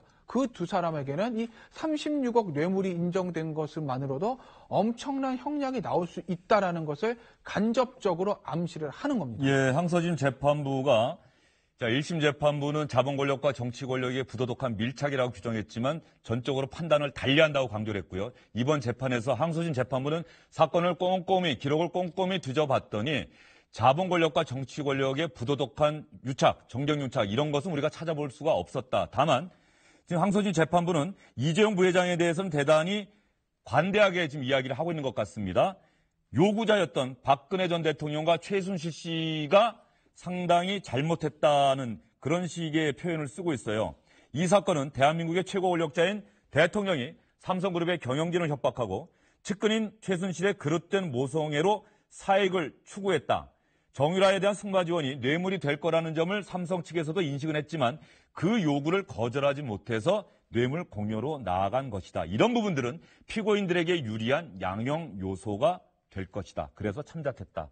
1심 재판보다는 훨씬 형량이 떨어질 수밖에 없다. 이렇게 지금 현재 우리가 예상이 가능한 대목인 것 같습니다. 그렇죠. 이제 유무죄 판단에 있어서도 1심보다는 상당히 많은 무죄. 아까 이제 주영진 앵커가 읽어주셨던 그 1심 판단의 액수들 중에서 대부분 다 아마 무죄가 지금 선고될 거면 현재까지 흐름으로 예. 봐서요. 극히 일부. 그러니까 뇌물에서 36억 정도만 지금 일부만 유죄가 돼가는 분위기. 조금 전에 또 하나 나온 거는 1심에서 횡령액으로 인정됐던 80억 9천만 원 이재용 부회장이 다 변제했다라고 하는 점을 항소심 재판부가 또 적시를 했어요. 그렇죠. 횡령에 대한 부분은 이제 변제가 가장 중요한 예. 부분이거든요. 대부분 무죄가 나올 건데 양형에서 있어도 삼성과 박근혜 전 대통령 이 정경유착 이것이 아니라 박근혜 전 대통령이 그릇된 모성애를 가지고 있는 최순실의 부탁을 받아서 이재용 부회장가 협박을 하고 거의 강제로 뺐다시피 한 뇌물이기 때문에 이런 판단을 하고 있는 것이기 때문에 형량은 지극히 낮아질 것이 지금 자명하고 현재까지 흐름입니다. 관건은 아까 제가 처음에 말씀드렸던 것처럼 이 피고인 이재용을 징역 몇 년에 처한다. 여기서 끝날 건지 그거 5년보다 형을 정했습니다라는 표현까지 나왔습니다. 형을 정했습니다라는 표현까지 나왔기 때문에 곧 이재용 부회장에 대한 형량 선고가 이루어질 것 같습니다. 이제 최지성 부분과 장충기 이 피고인으로 또 넘어가니까 이재용 부회장에 대해서는 양형성은 좀 있어야 되는 건 아니겠습니까?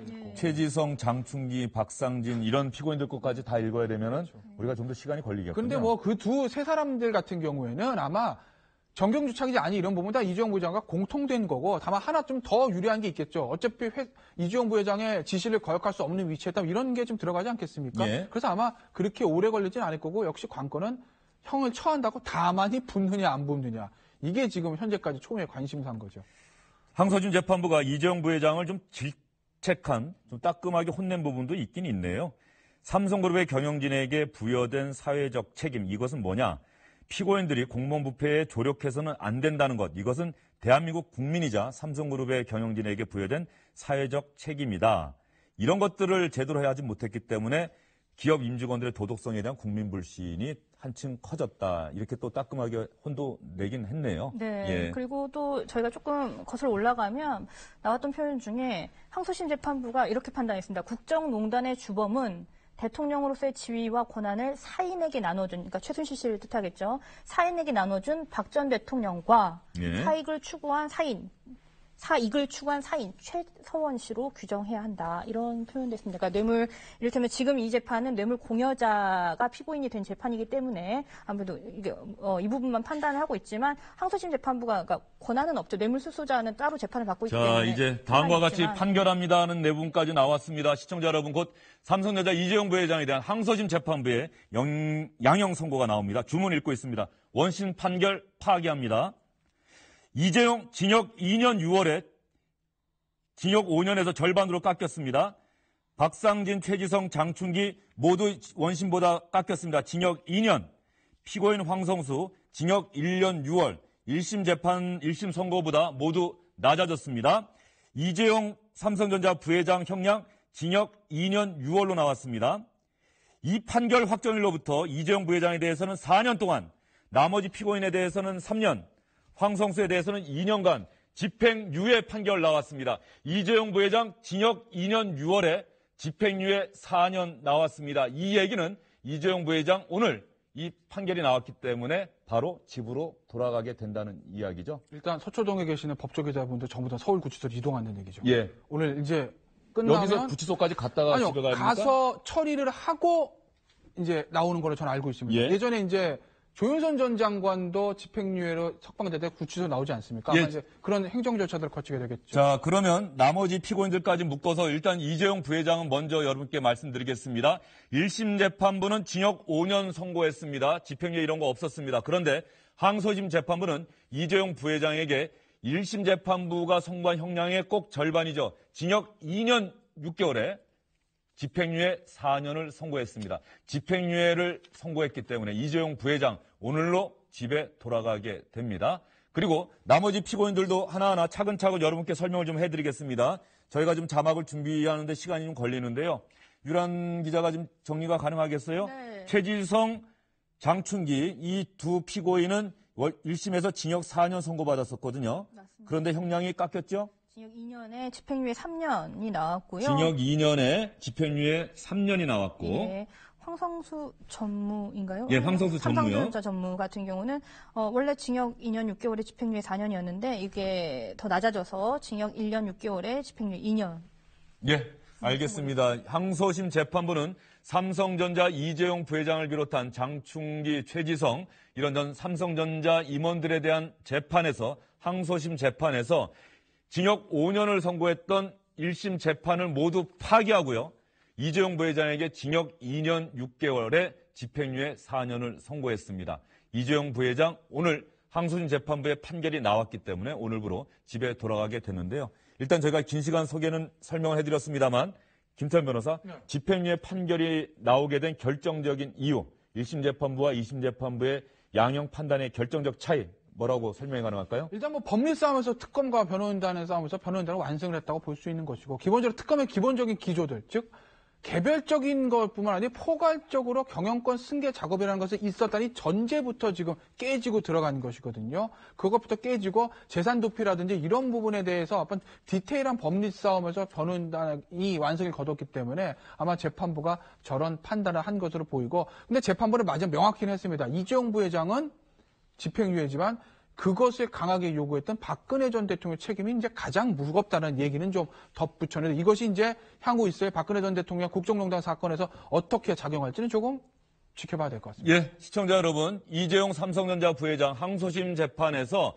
징역 2년 6월에 집행유예 4년 선고받았습니다. 1심에서는 징역 5년 선고받았었죠. 항소심 재판부, 1심 재판부하고는 결정적으로 다르게, 아주 다르게 이번 사건은 자본 권력과 정치 권력의 부도덕한 밀착이라고 볼 수가 없다.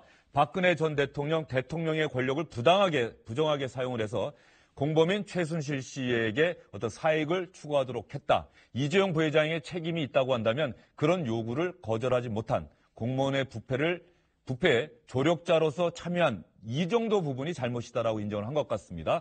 그러면 주영진의 뉴스 브리핑팀에서 시청자 여러분이 이해하기 쉽게 1심과 2심 선고의 차이, 이 부분을 저희가 화면으로 좀 준비를 해보도록 하겠습니다. 잠시 뒤에 여러분이 이해하기 쉽게 여러분께 화면으로 1심 선고와 2심 선고의 차이점을 좀 준비를 해서 보여드리고요. 지금 삼성그룹은 어떤 상황인지 아마도 이재용 부회장에 대한 집행유예 선고가 나왔기 때문에 삼성그룹도 크게 안도하고 있지 않을까 싶습니다. 현장 삼성그룹의 SBS 기자가 나가 있는데요. 곽상 기자를 연결해서 삼성 분위기 알아보도록 하겠습니다. 오전 내내 긴장했던 삼성 세부는 법원에서 이재용 부회장이 집행유예를 선고받았다는 소식에 일단 안도하는 분위기입니다. 삼성은 기업 차원에서 메시지를 내는 방안도 검토하고는 있지만 관계자들에 따르면 그 시기는 오늘 당장이 아닐 가능성도 커 보입니다. 이재용 부회장의 향후 어디로 갈지 거기에 대해서도 아직까진 명확하게 밝혀지지 않았습니다. 이재용 부회장은 통상 과거 검찰 조사를 받았을 때는 통상 회사에 먼저 들러서 임원들과 회의를 한 뒤 귀가했지만 이번에는 1년 동안 구치소 생활을 했기 때문에 서울 서초동 집무실이 아닌 한남동 자택으로 직행할 가능성이 높은 것으로 알려졌습니다. 수감 생활 중 변호인 등을 통해 회사의 경영 상황을 보고받고 삼성전자 액면 분할 등 굵직한 현안에 대해선 최종 결정을 내리는 등 역할을 해왔기 때문에 그동안 소극적으로 경영에 참여해왔지만 오늘 당장은 일단 몸을 추스르고 차차 업무에 복귀할 가능성이 높아 보입니다.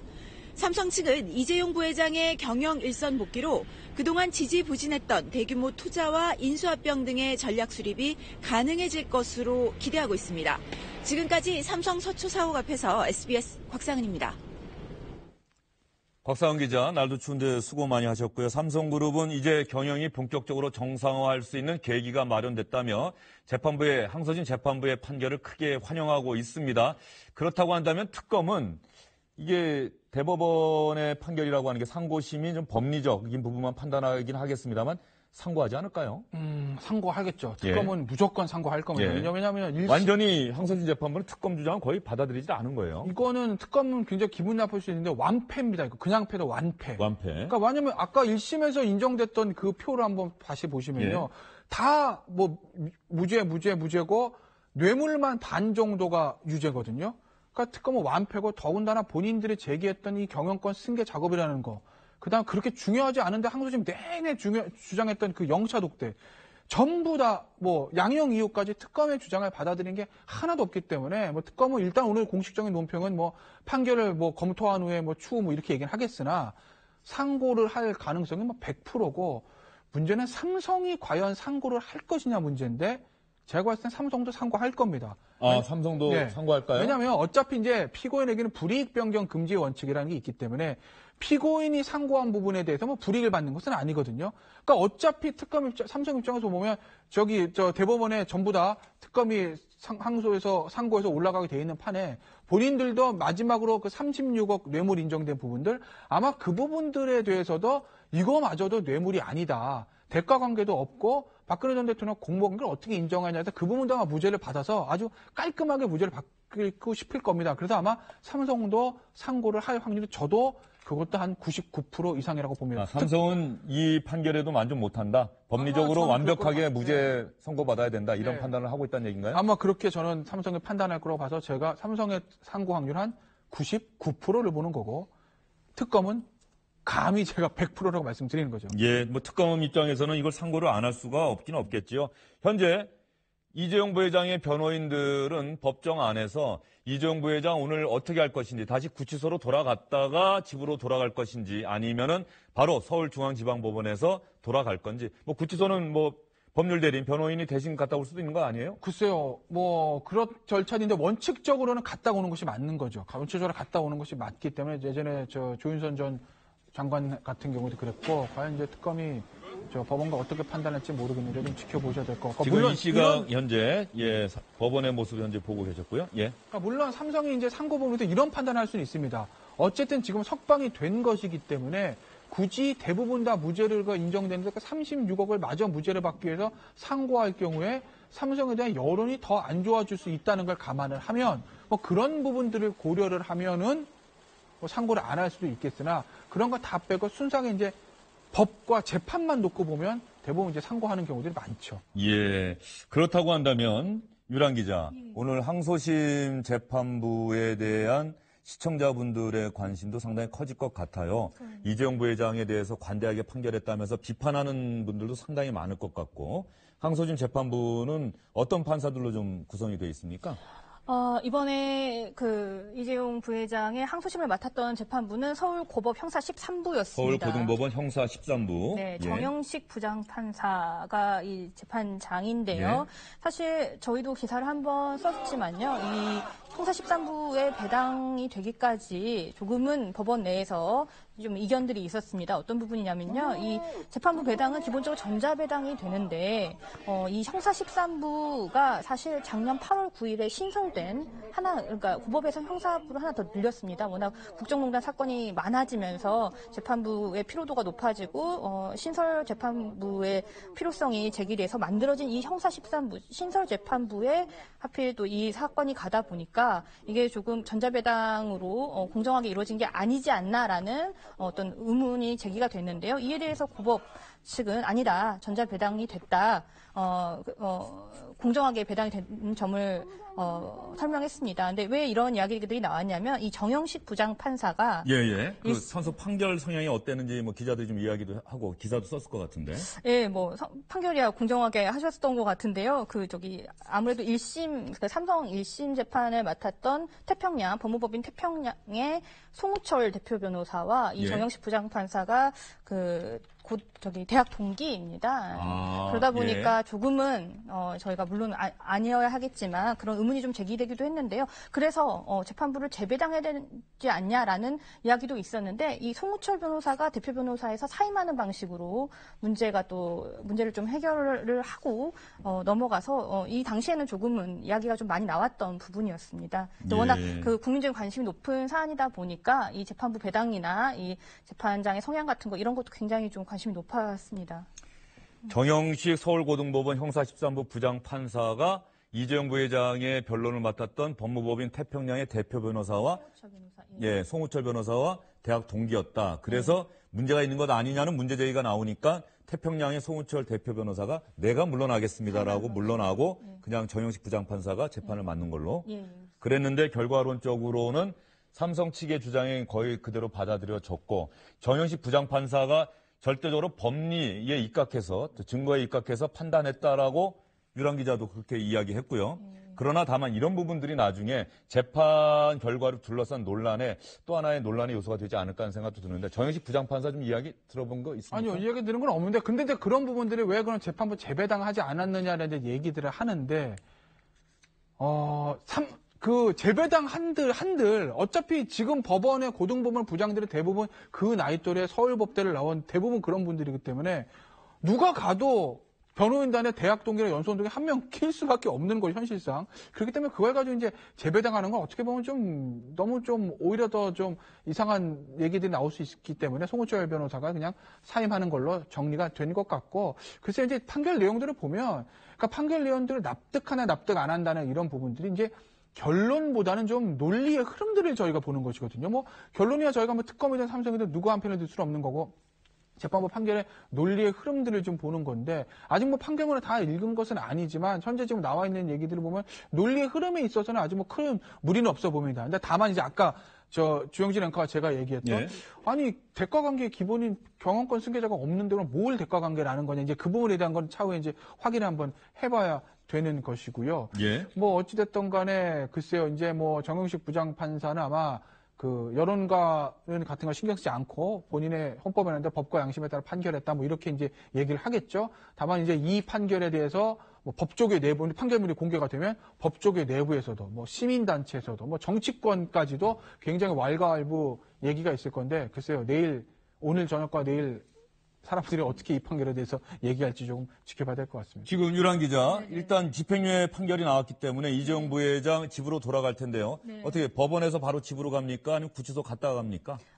이런 경우 통상 그 법원 구치감에 있다가 바로 가는 경우도 있긴 한데요. 이 부회장 같은 경우는 그 구속 기간 동안 머물렀던 서울구치소에 들렸다가 귀가할 것으로 보입니다. 그러면 법원에서 구치소로 돌아가는 모습은 우리 카메라 기자들이 멀리서 찍는 뭐 법원에 들어올 때 찍은 것처럼 그렇게는 찍을 수 있을 것 같고 직접 기자들이 이재용 부회장의 소감을 들을 수 있기 위해서는 시간이 좀 더 걸리겠네요. 아무래도 서울구치소 앞이 될 것 같습니다. 구치소에서 나올 때 조윤선 전 정무수석이 1심에서 집행유예 판결받고 석방될 때 그런 뭐 1심 재판부의 판단은 뭐 높이 평가합니다.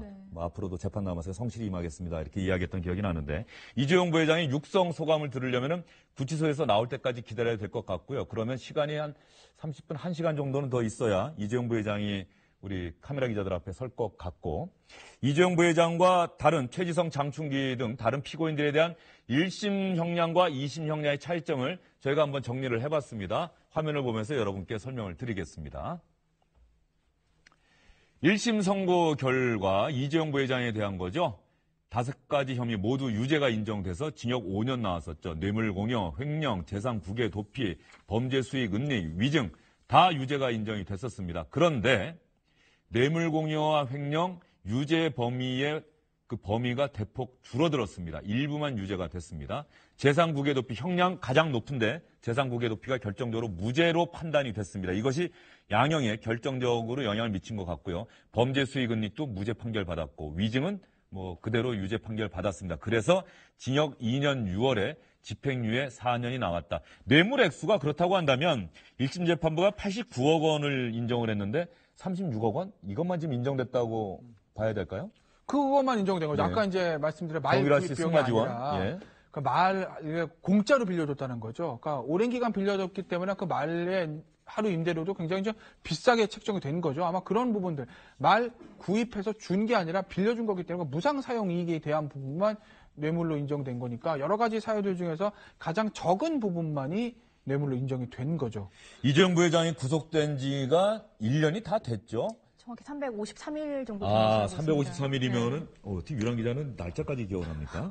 예, 1년이 거의 열흘 정도 모자란 1년이네요. 네네. 지난해 1월인가에 영장이 청구가 됐다 한번 기각됐었고 재청구해서 영장이 발부가 된 거죠. 네. 그러면 수감 생활 1년 만에 집으로 돌아가게 됐는데 지난해 언제쯤 구속이 된 거예요? 지난해 2월 17일에 2월 17일에. 네, 말씀하신 영장 재청구 끝에 구속이 됐고요. 특검은 그 후인 2월 28일에 기소를 했습니다. 그래서 재판은 저희가 공판 시작 전에 공판 준비기일 쟁점을 정리하는 피고인 측과 검찰 측이 쟁점을 정리하는 공판 준비기일을 시작으로 보면 작년 3월 9일부터 재판이 시작이 돼서요. 1심 선고는 8월 25일에 났고요. 바로 예. 양측이 항소해서 항소심에 들어가서 오늘 항소심 선고가 났습니다. 결정적으로 여기서 공통점이 딱 찾아집니다. 1심 재판, 2심 재판 모두 6개월 딱 걸렸어요. 그렇죠. 딱 6개월씩 걸렸는데 이게 일정 부분 법원의 규칙입니까? 그렇죠. 중대사건? 구속기간에 정해져 네. 있는 거죠. 구속기간 정해져 있어서 그 구속기간 안에 끝낸 건데 이 이재용 부회장 재판 같은 경우에는 뭐 박영숙 특검도 예전에 3개의 재판이 될 것이다 할 정도로 사건 자체의 어떤 중요성을 떠나서 법리도 굉장히 복잡하고 증거도 많고 해서 심리가 굉장히 오래 걸립니다. 1심 같은 경우 거의 매일 심리를 하다시피 했다고 하지 않습니까? 그렇기 때문에 이제 구속기간을 꽉 채워서 판결을 한 거죠. 예, 그렇다고 한다면 말이죠. 이제 특검과 이재용 부회장의 변호인단이 모두 재판이 끝나고 났으면 나오면서 기자들의 질문에 대답을 했을 것 같아요. 이 어떤 대답을 했는지 상고 여부에 대해서도 영상이 들어오면 들어온 대로 여러분께 그대로 보여드리겠고요. 여기서 우리가 반드시 짚고 넘어가야 할 대목이 있습니다. 이재용 부회장의 항소심 재판 결과가 최순실 씨 1심 재판이 지난달 말에 원래 선고 공판이 내려지려고 하다가 이재용 부회장 항소심 재판 이후로 미뤄졌죠. 다음 주로 미뤄졌죠. 2월 13일로 알고 13일로. 있습니다. 예. 그러면 최순실 씨와 박근혜 전 대통령 아직까지 선고기일 잡히진 않았습니다만 이 재판에 상당한 영향을 미칠 수밖에 없겠다. 왜냐하면 항소심 재판부는 박근혜 전 대통령과 최순실 씨를 더 나쁜 사람으로 규정했다. 이렇게 볼 수가 있지 않습니까? 그렇죠. 일단 유무죄부터 말씀드리면 1심 결과였다면 72억인가요? 80억 정도죠. 그 정도가 뇌물로 인정되는데 지금 3심으로 확 줄긴 했습니다. 물론 뭐 50억 아래로 좀 떨어졌긴 했지만 그래도 10억 이상 아니겠습니까?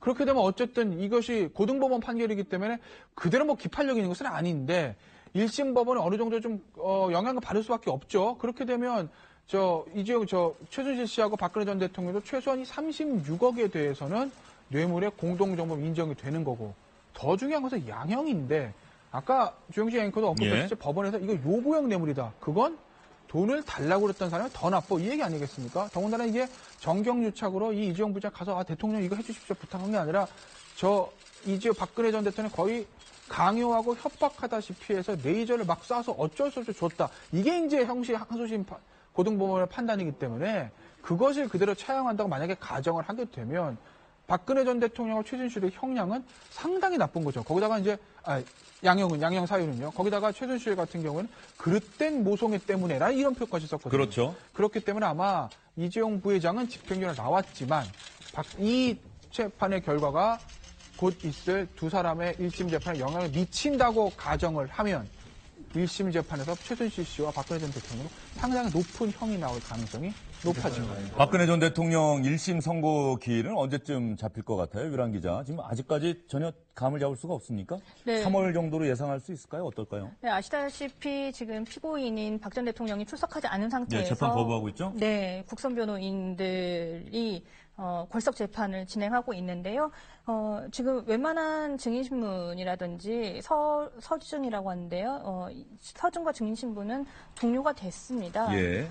지금 사실상 3월 중에는 나지 않겠느냐라는 이야기도 있는데, 근데 다만 하나 볼 게 앞서 다른 재판들도 그랬는데 선고기를 잡기까지 통상 형사재판의 경우 2주, 3주 정도 보는데 이 박 전 대통령 재판 같은 경우는 워낙 기록도 많고 사안이 중하다 보니 결심기일로부터 선고기일까지가 한 달 이상 2달까지도 갈 확률이 있습니다. 그래서 그 부분을 좀 염두에 둬서 봐야 될 것 같은데, 일단 결심기일은 아직 2월 중에 잡히지는 아직 않은 상황입니다. 아직 결심도 나오지 않았다. 즉 검찰의 구형도 이루어지지 않았다. 박근혜 전 대통령의 경우에는. 최 씨에 대해서는 구형이 이루어졌죠. 네, 그래서 맞습니다. 나보고 평생 법원에서 죽으란 얘기냐 뭐 이렇게 소리까지 질렀다는 얘기가 있는데, 네네. 그때 구형량이 어느 정도였던 걸로 기억하시죠? 한번 찾아볼까요? 25년인가요? 기억하는데요. 25년? 그게 아마 이대 학사 비리 등에서 예. 이미 선고된 형량과 이대 학사 비리는 이미 징역 3년 선고받았죠. 네, 징역 네. 3년 선고받았고 최순실 씨 구형량이 얼마인지 제가 한번 찾아보겠습니다. 기억 안 나세요? 저도 기억은 안 나요. 상당히 높은 걸로 기억을 하고 아마 그때 막 언론에서 최순실 씨가 몇 년생이냐 해가지고 이것이 다 유죄가 되면 뭐 언제까지 있냐 이런 거 계산했던 걸 예. 감안해보면 그래서 한 20에서 저는 한 30년 정도 구형하지 않을까 싶은데요. 예. 지금 25년 징역, 구형이죠. 예. 우리 유란 기자 이야기대로 징역 25년을 구형을 해서 최순실 씨가 그 법정 재판 끝나자마자 막 소리도 지르고 그 변호인, 피고인 대기실에 들어가서는 거의 이경재 변호사 앞에서 울부짖었다 이런 이야기도 있었는데 말이죠. 네. 2월 13일. 네. 2월 13일에 최순실 씨에 대한 1심 선고가 이루어지게 됩니다. 최 씨에 대한 징역 형량, 이미 유무죄 여부에 대해서는 이재용 부회장 항소심 재판부, 1심 재판부와 항소심 재판부 결과를 보면 이미 유죄라고 하는 것은 인정이 돼 있는 것 아니냐라고 하는 추론할 수 있는 근거들이 좀 충분할 것 같아요. 그렇죠. 지금 1심 재판에서 다른 사람들, 정호성 씨 같은 게 다 이제 줄줄이 유죄가 나오고 있던 거고. 중요한 건 뇌물인데, 이재용 부회장의 1심 재판도 뇌물에 대해서 유죄가 나왔지만, 이번 항소심 재판에서도 한 반으로 액수는 줄긴 했지만, 상당한 거액이 유죄로 인정된 건 아니겠습니까? 그러면 이 항소심 재판 이런 판단들을 1심 재판은 그대로 차용하는 것은 아닌데, 어느 정도 이제 법 혼란을 줄이기 위해서라도 영향을 받을 수밖에 없는 거죠. 같은 1심 법원이 아니라 오히려 이제 상급심의 법원이기 때문에 부담 없이 이것을 만약에 채용한다고 하게 되면, 그러면 최순실 씨도 뇌물 36억 정도는 유죄가 인정될 확률이 지금으로서는 90% 이상인 거고. 예, 시청자 여러분, 조금 전에 자막이 다음 달 13일에서 바로 수정이 됐죠. 최순실 씨에 대한 재판은 다음 주 1심 선고 공판이 이루어집니다. 오는 13일에 평창 동계올림픽 개막되고 나흘 뒤인 13일에 최순실 씨에 대한 1심 재판부의 판단이 나오게 됩니다. 그렇다고 한다면 이재용 부회장 그리고 최지성, 장충기 등 삼성 전직 임원들에 대한 2심 재판부의 판단 여러분께 다시 한번 정리해서 보여드리도록 하겠습니다. 이재용 부회장은 1심에서 징역 5년 선고받았는데 항소심에서는 징역 2년 6월에 집행유예 4년 선고받았고요. 이재용 부회장에 대한 1심과 2심 선고 공판 결과가 나오고 있습니다. 최지성 부회장 그리고 장충기 전 사장 이런 부분들은 1심에서 징역 4년 선고받고 법정 구속됐는데 이번에 항소심에서는 어떻게 바뀌었죠? 네, 징역 2년에 집행유예 3년이 선고됐습니다. 역시 마찬가지로 이재용 부회장과 마찬가지로 형량이 절반으로 딱 줄었고 집행유예 판결이 붙었고요. 마지막에 황성수 전무가 있죠. 전 삼성전자 전무. 이 1심에서는 징역 2년 6개월에 집행유예 4년 선고받았는데 형량도 이번에 대폭 낮아졌죠? 네, 징역 1년 6개월에 집행유예 2년이 나왔습니다. 예, 항소심 재판부는 1심 재판부와 다르게 결정적으로 크게 다르게 판단한 게 있습니다. 1심 재판부는 자본 권력과 정치 권력에게 부도덕한 밀착이라고 준엄하게 질타를 했습니다. 하지만 항소심 재판부는 그렇게 볼 수 있는 증거가 없다. 다만 박근혜 전 대통령이 대통령의 권력을 부당하게 사용을 했고 최순실 씨를 위해서 부당하게 사용을 했고 사인인 최 씨를 위해서 삼성 측이 그 요구를 거절하지 못하고 그대로 수긍했다. 공직자의 부패의 조력자가 됐다. 조금은 소극적으로 판단을 했습니다. 이것이 양형에 결정적인 영향을 미친 것 같은데요. 그러면 시청자 여러분, 최순실 씨 국정농단 사건과 관련해서 재판을 받고 있는 다른 피고인들 지금은 도대체 어떤 상황인지 시청자 여러분 좀 궁금하지 않으십니까? 저도 헷갈릴 때가 많습니다. 1심은 끝났는지 항소심도 끝났는지 저희가 그래서 되는 대로 한번 준비를 해봤어요.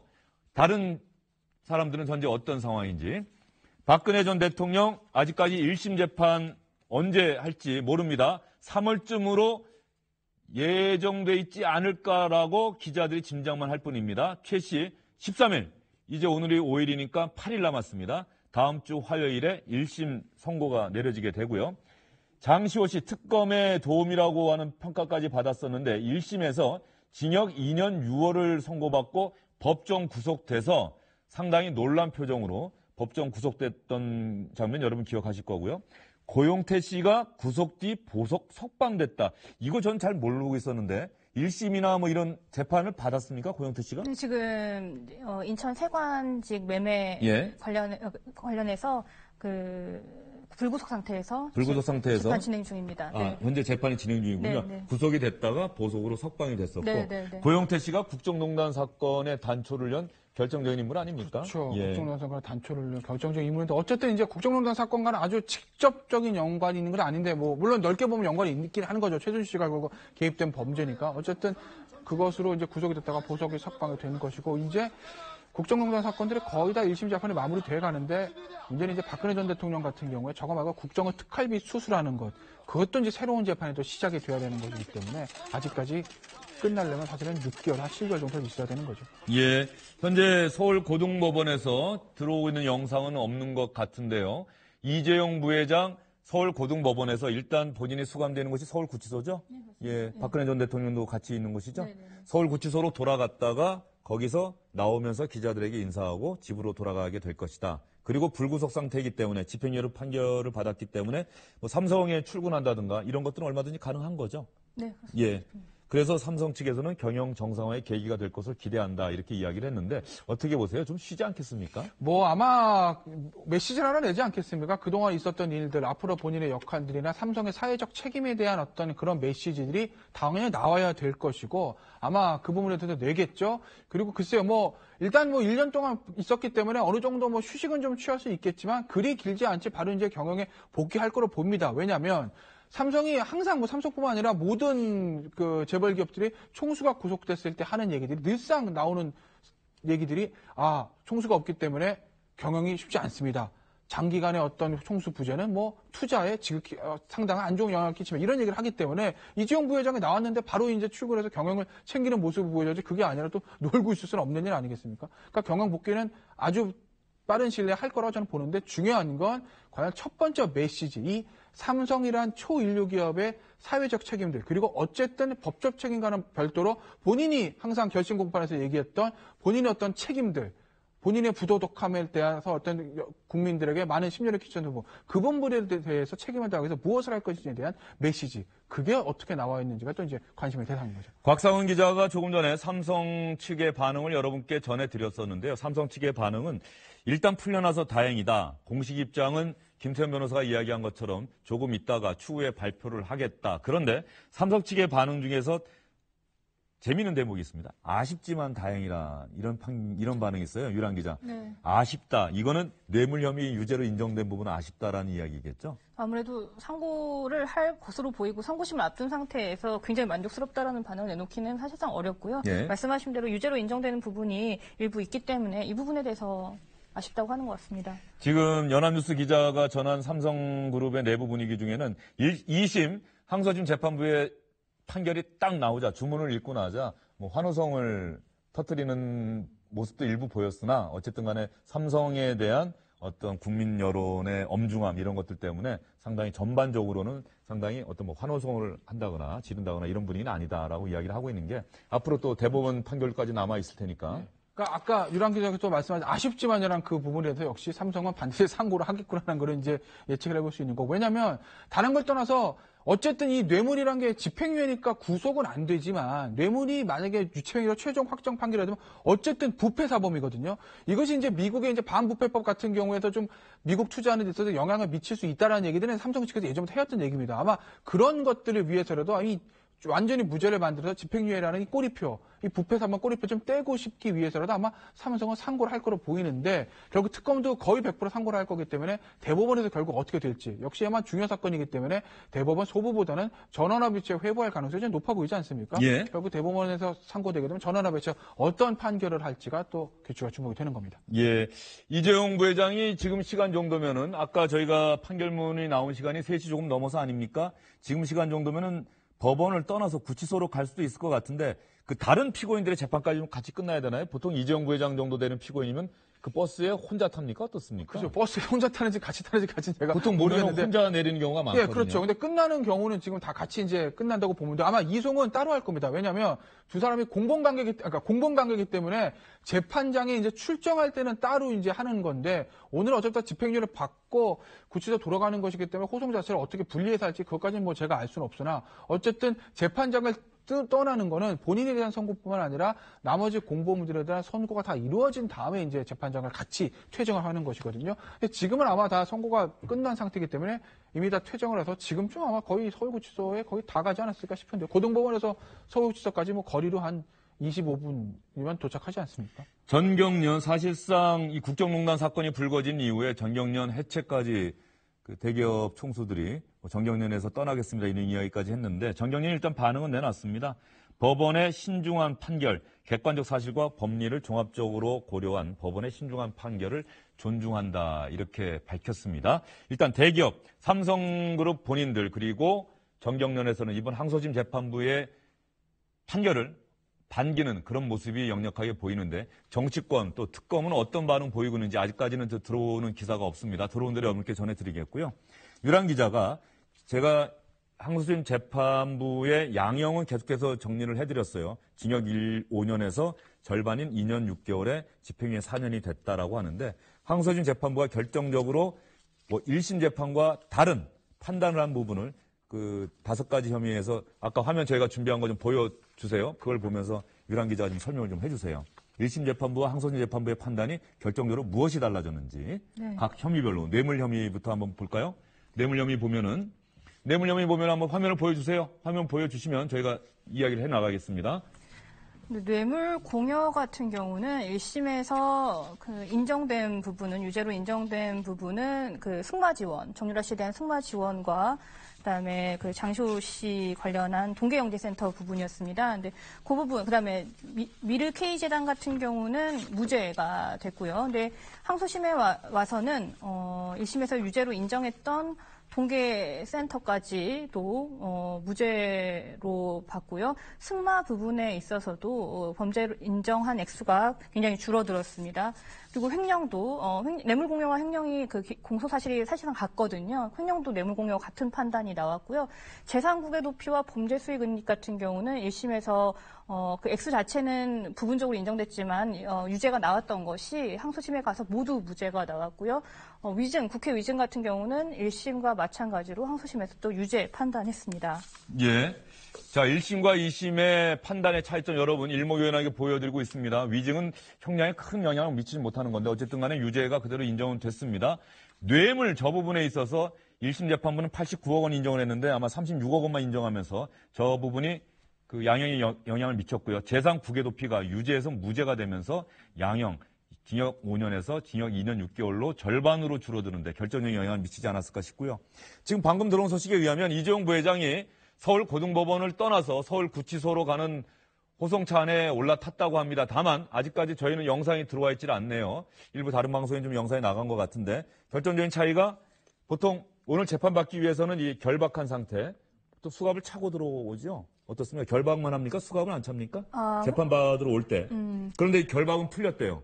이미 네네. 집행유예가 돼서 그런지 몰라도. 호송차에서 저희가 내리는 모습, 법정으로 오기 위해 호송차 내릴 때는 수갑을 차고 있습니다. 예. 사실상 그분을 좀 가리고 저희도 방송을 예. 하는데 법정 안에 들어와서는 자유롭게 수갑을 사용하지 않고요. 예.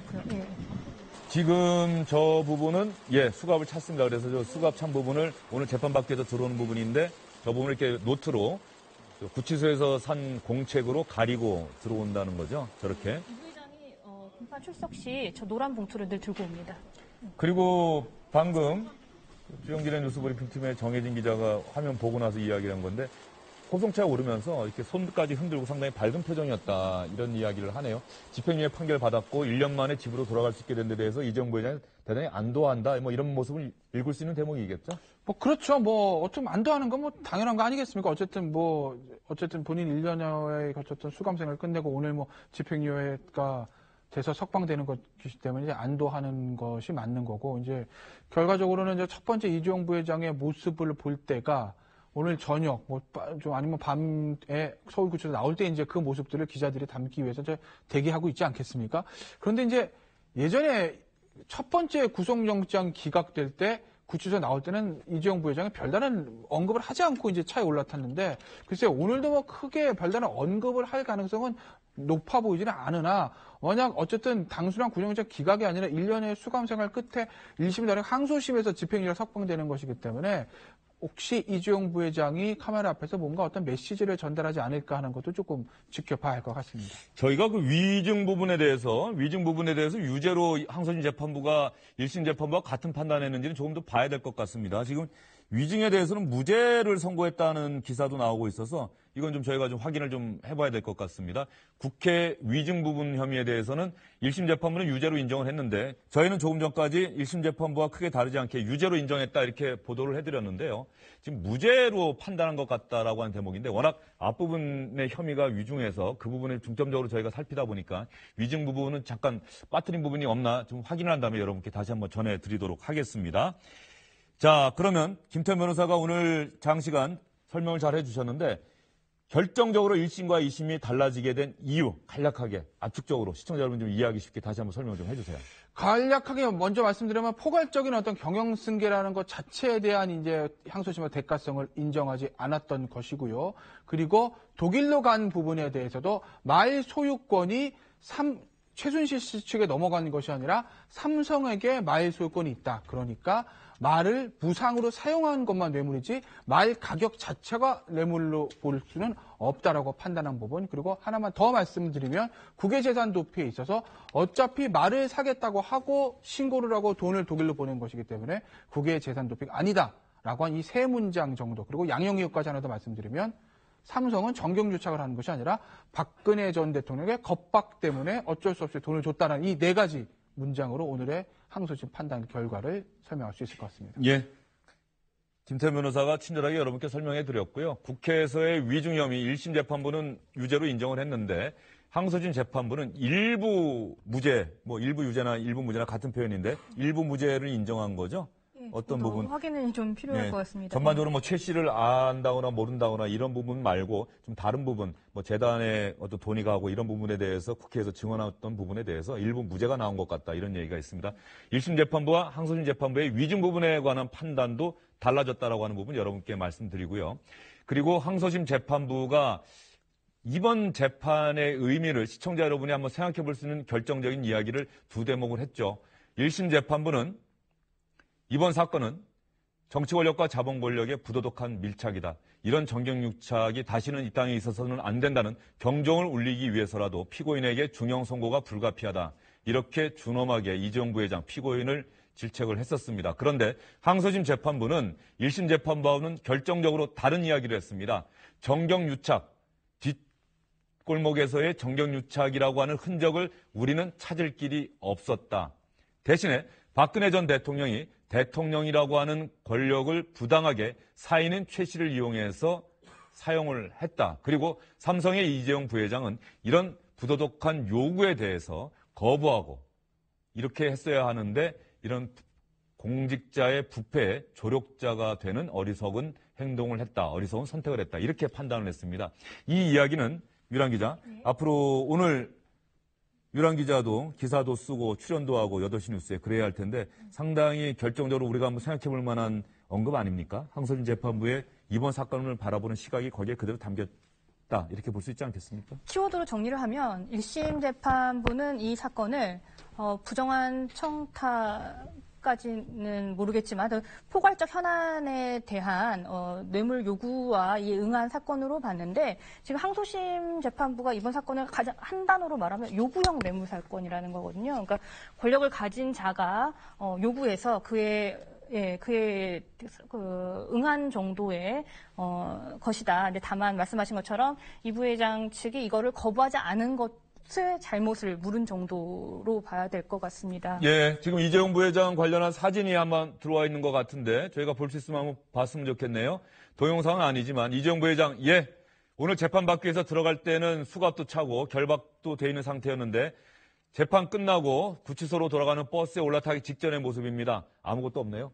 네, 그렇죠. 일단은 집행유예 석방 상태고 일단 모든 형은 마찬가지입니다. 판사가 주문을 낭독하는 순간 효력이 발생하는 것이거든요. 그러니까 형식적으로는 판사 형식적으로 판사가 주문을 낭독하는 습관 석방인 거죠.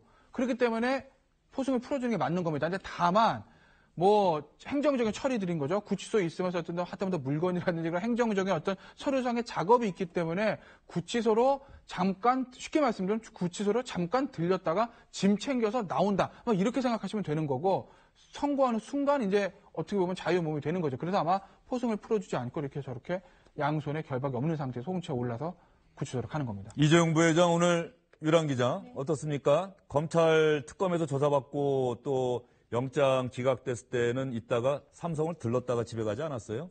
오늘 어떨 것 같습니까? 삼성을 먼저 갈까요? 아니면 집으로 갈까요? 아마 제가 알기로는 검찰 수사 당시에는 늘 조사가 끝나고 서초동 집무실 들어서 임원들이랑 회의를 하거나 이런 절차를 거친 다음에 귀가를 하곤 했었는데 오늘은 한남동 자택으로 바로 갈 확률도 워낙 또 1년 가까운 구속기간으로 지쳐 있을 거기 때문에요.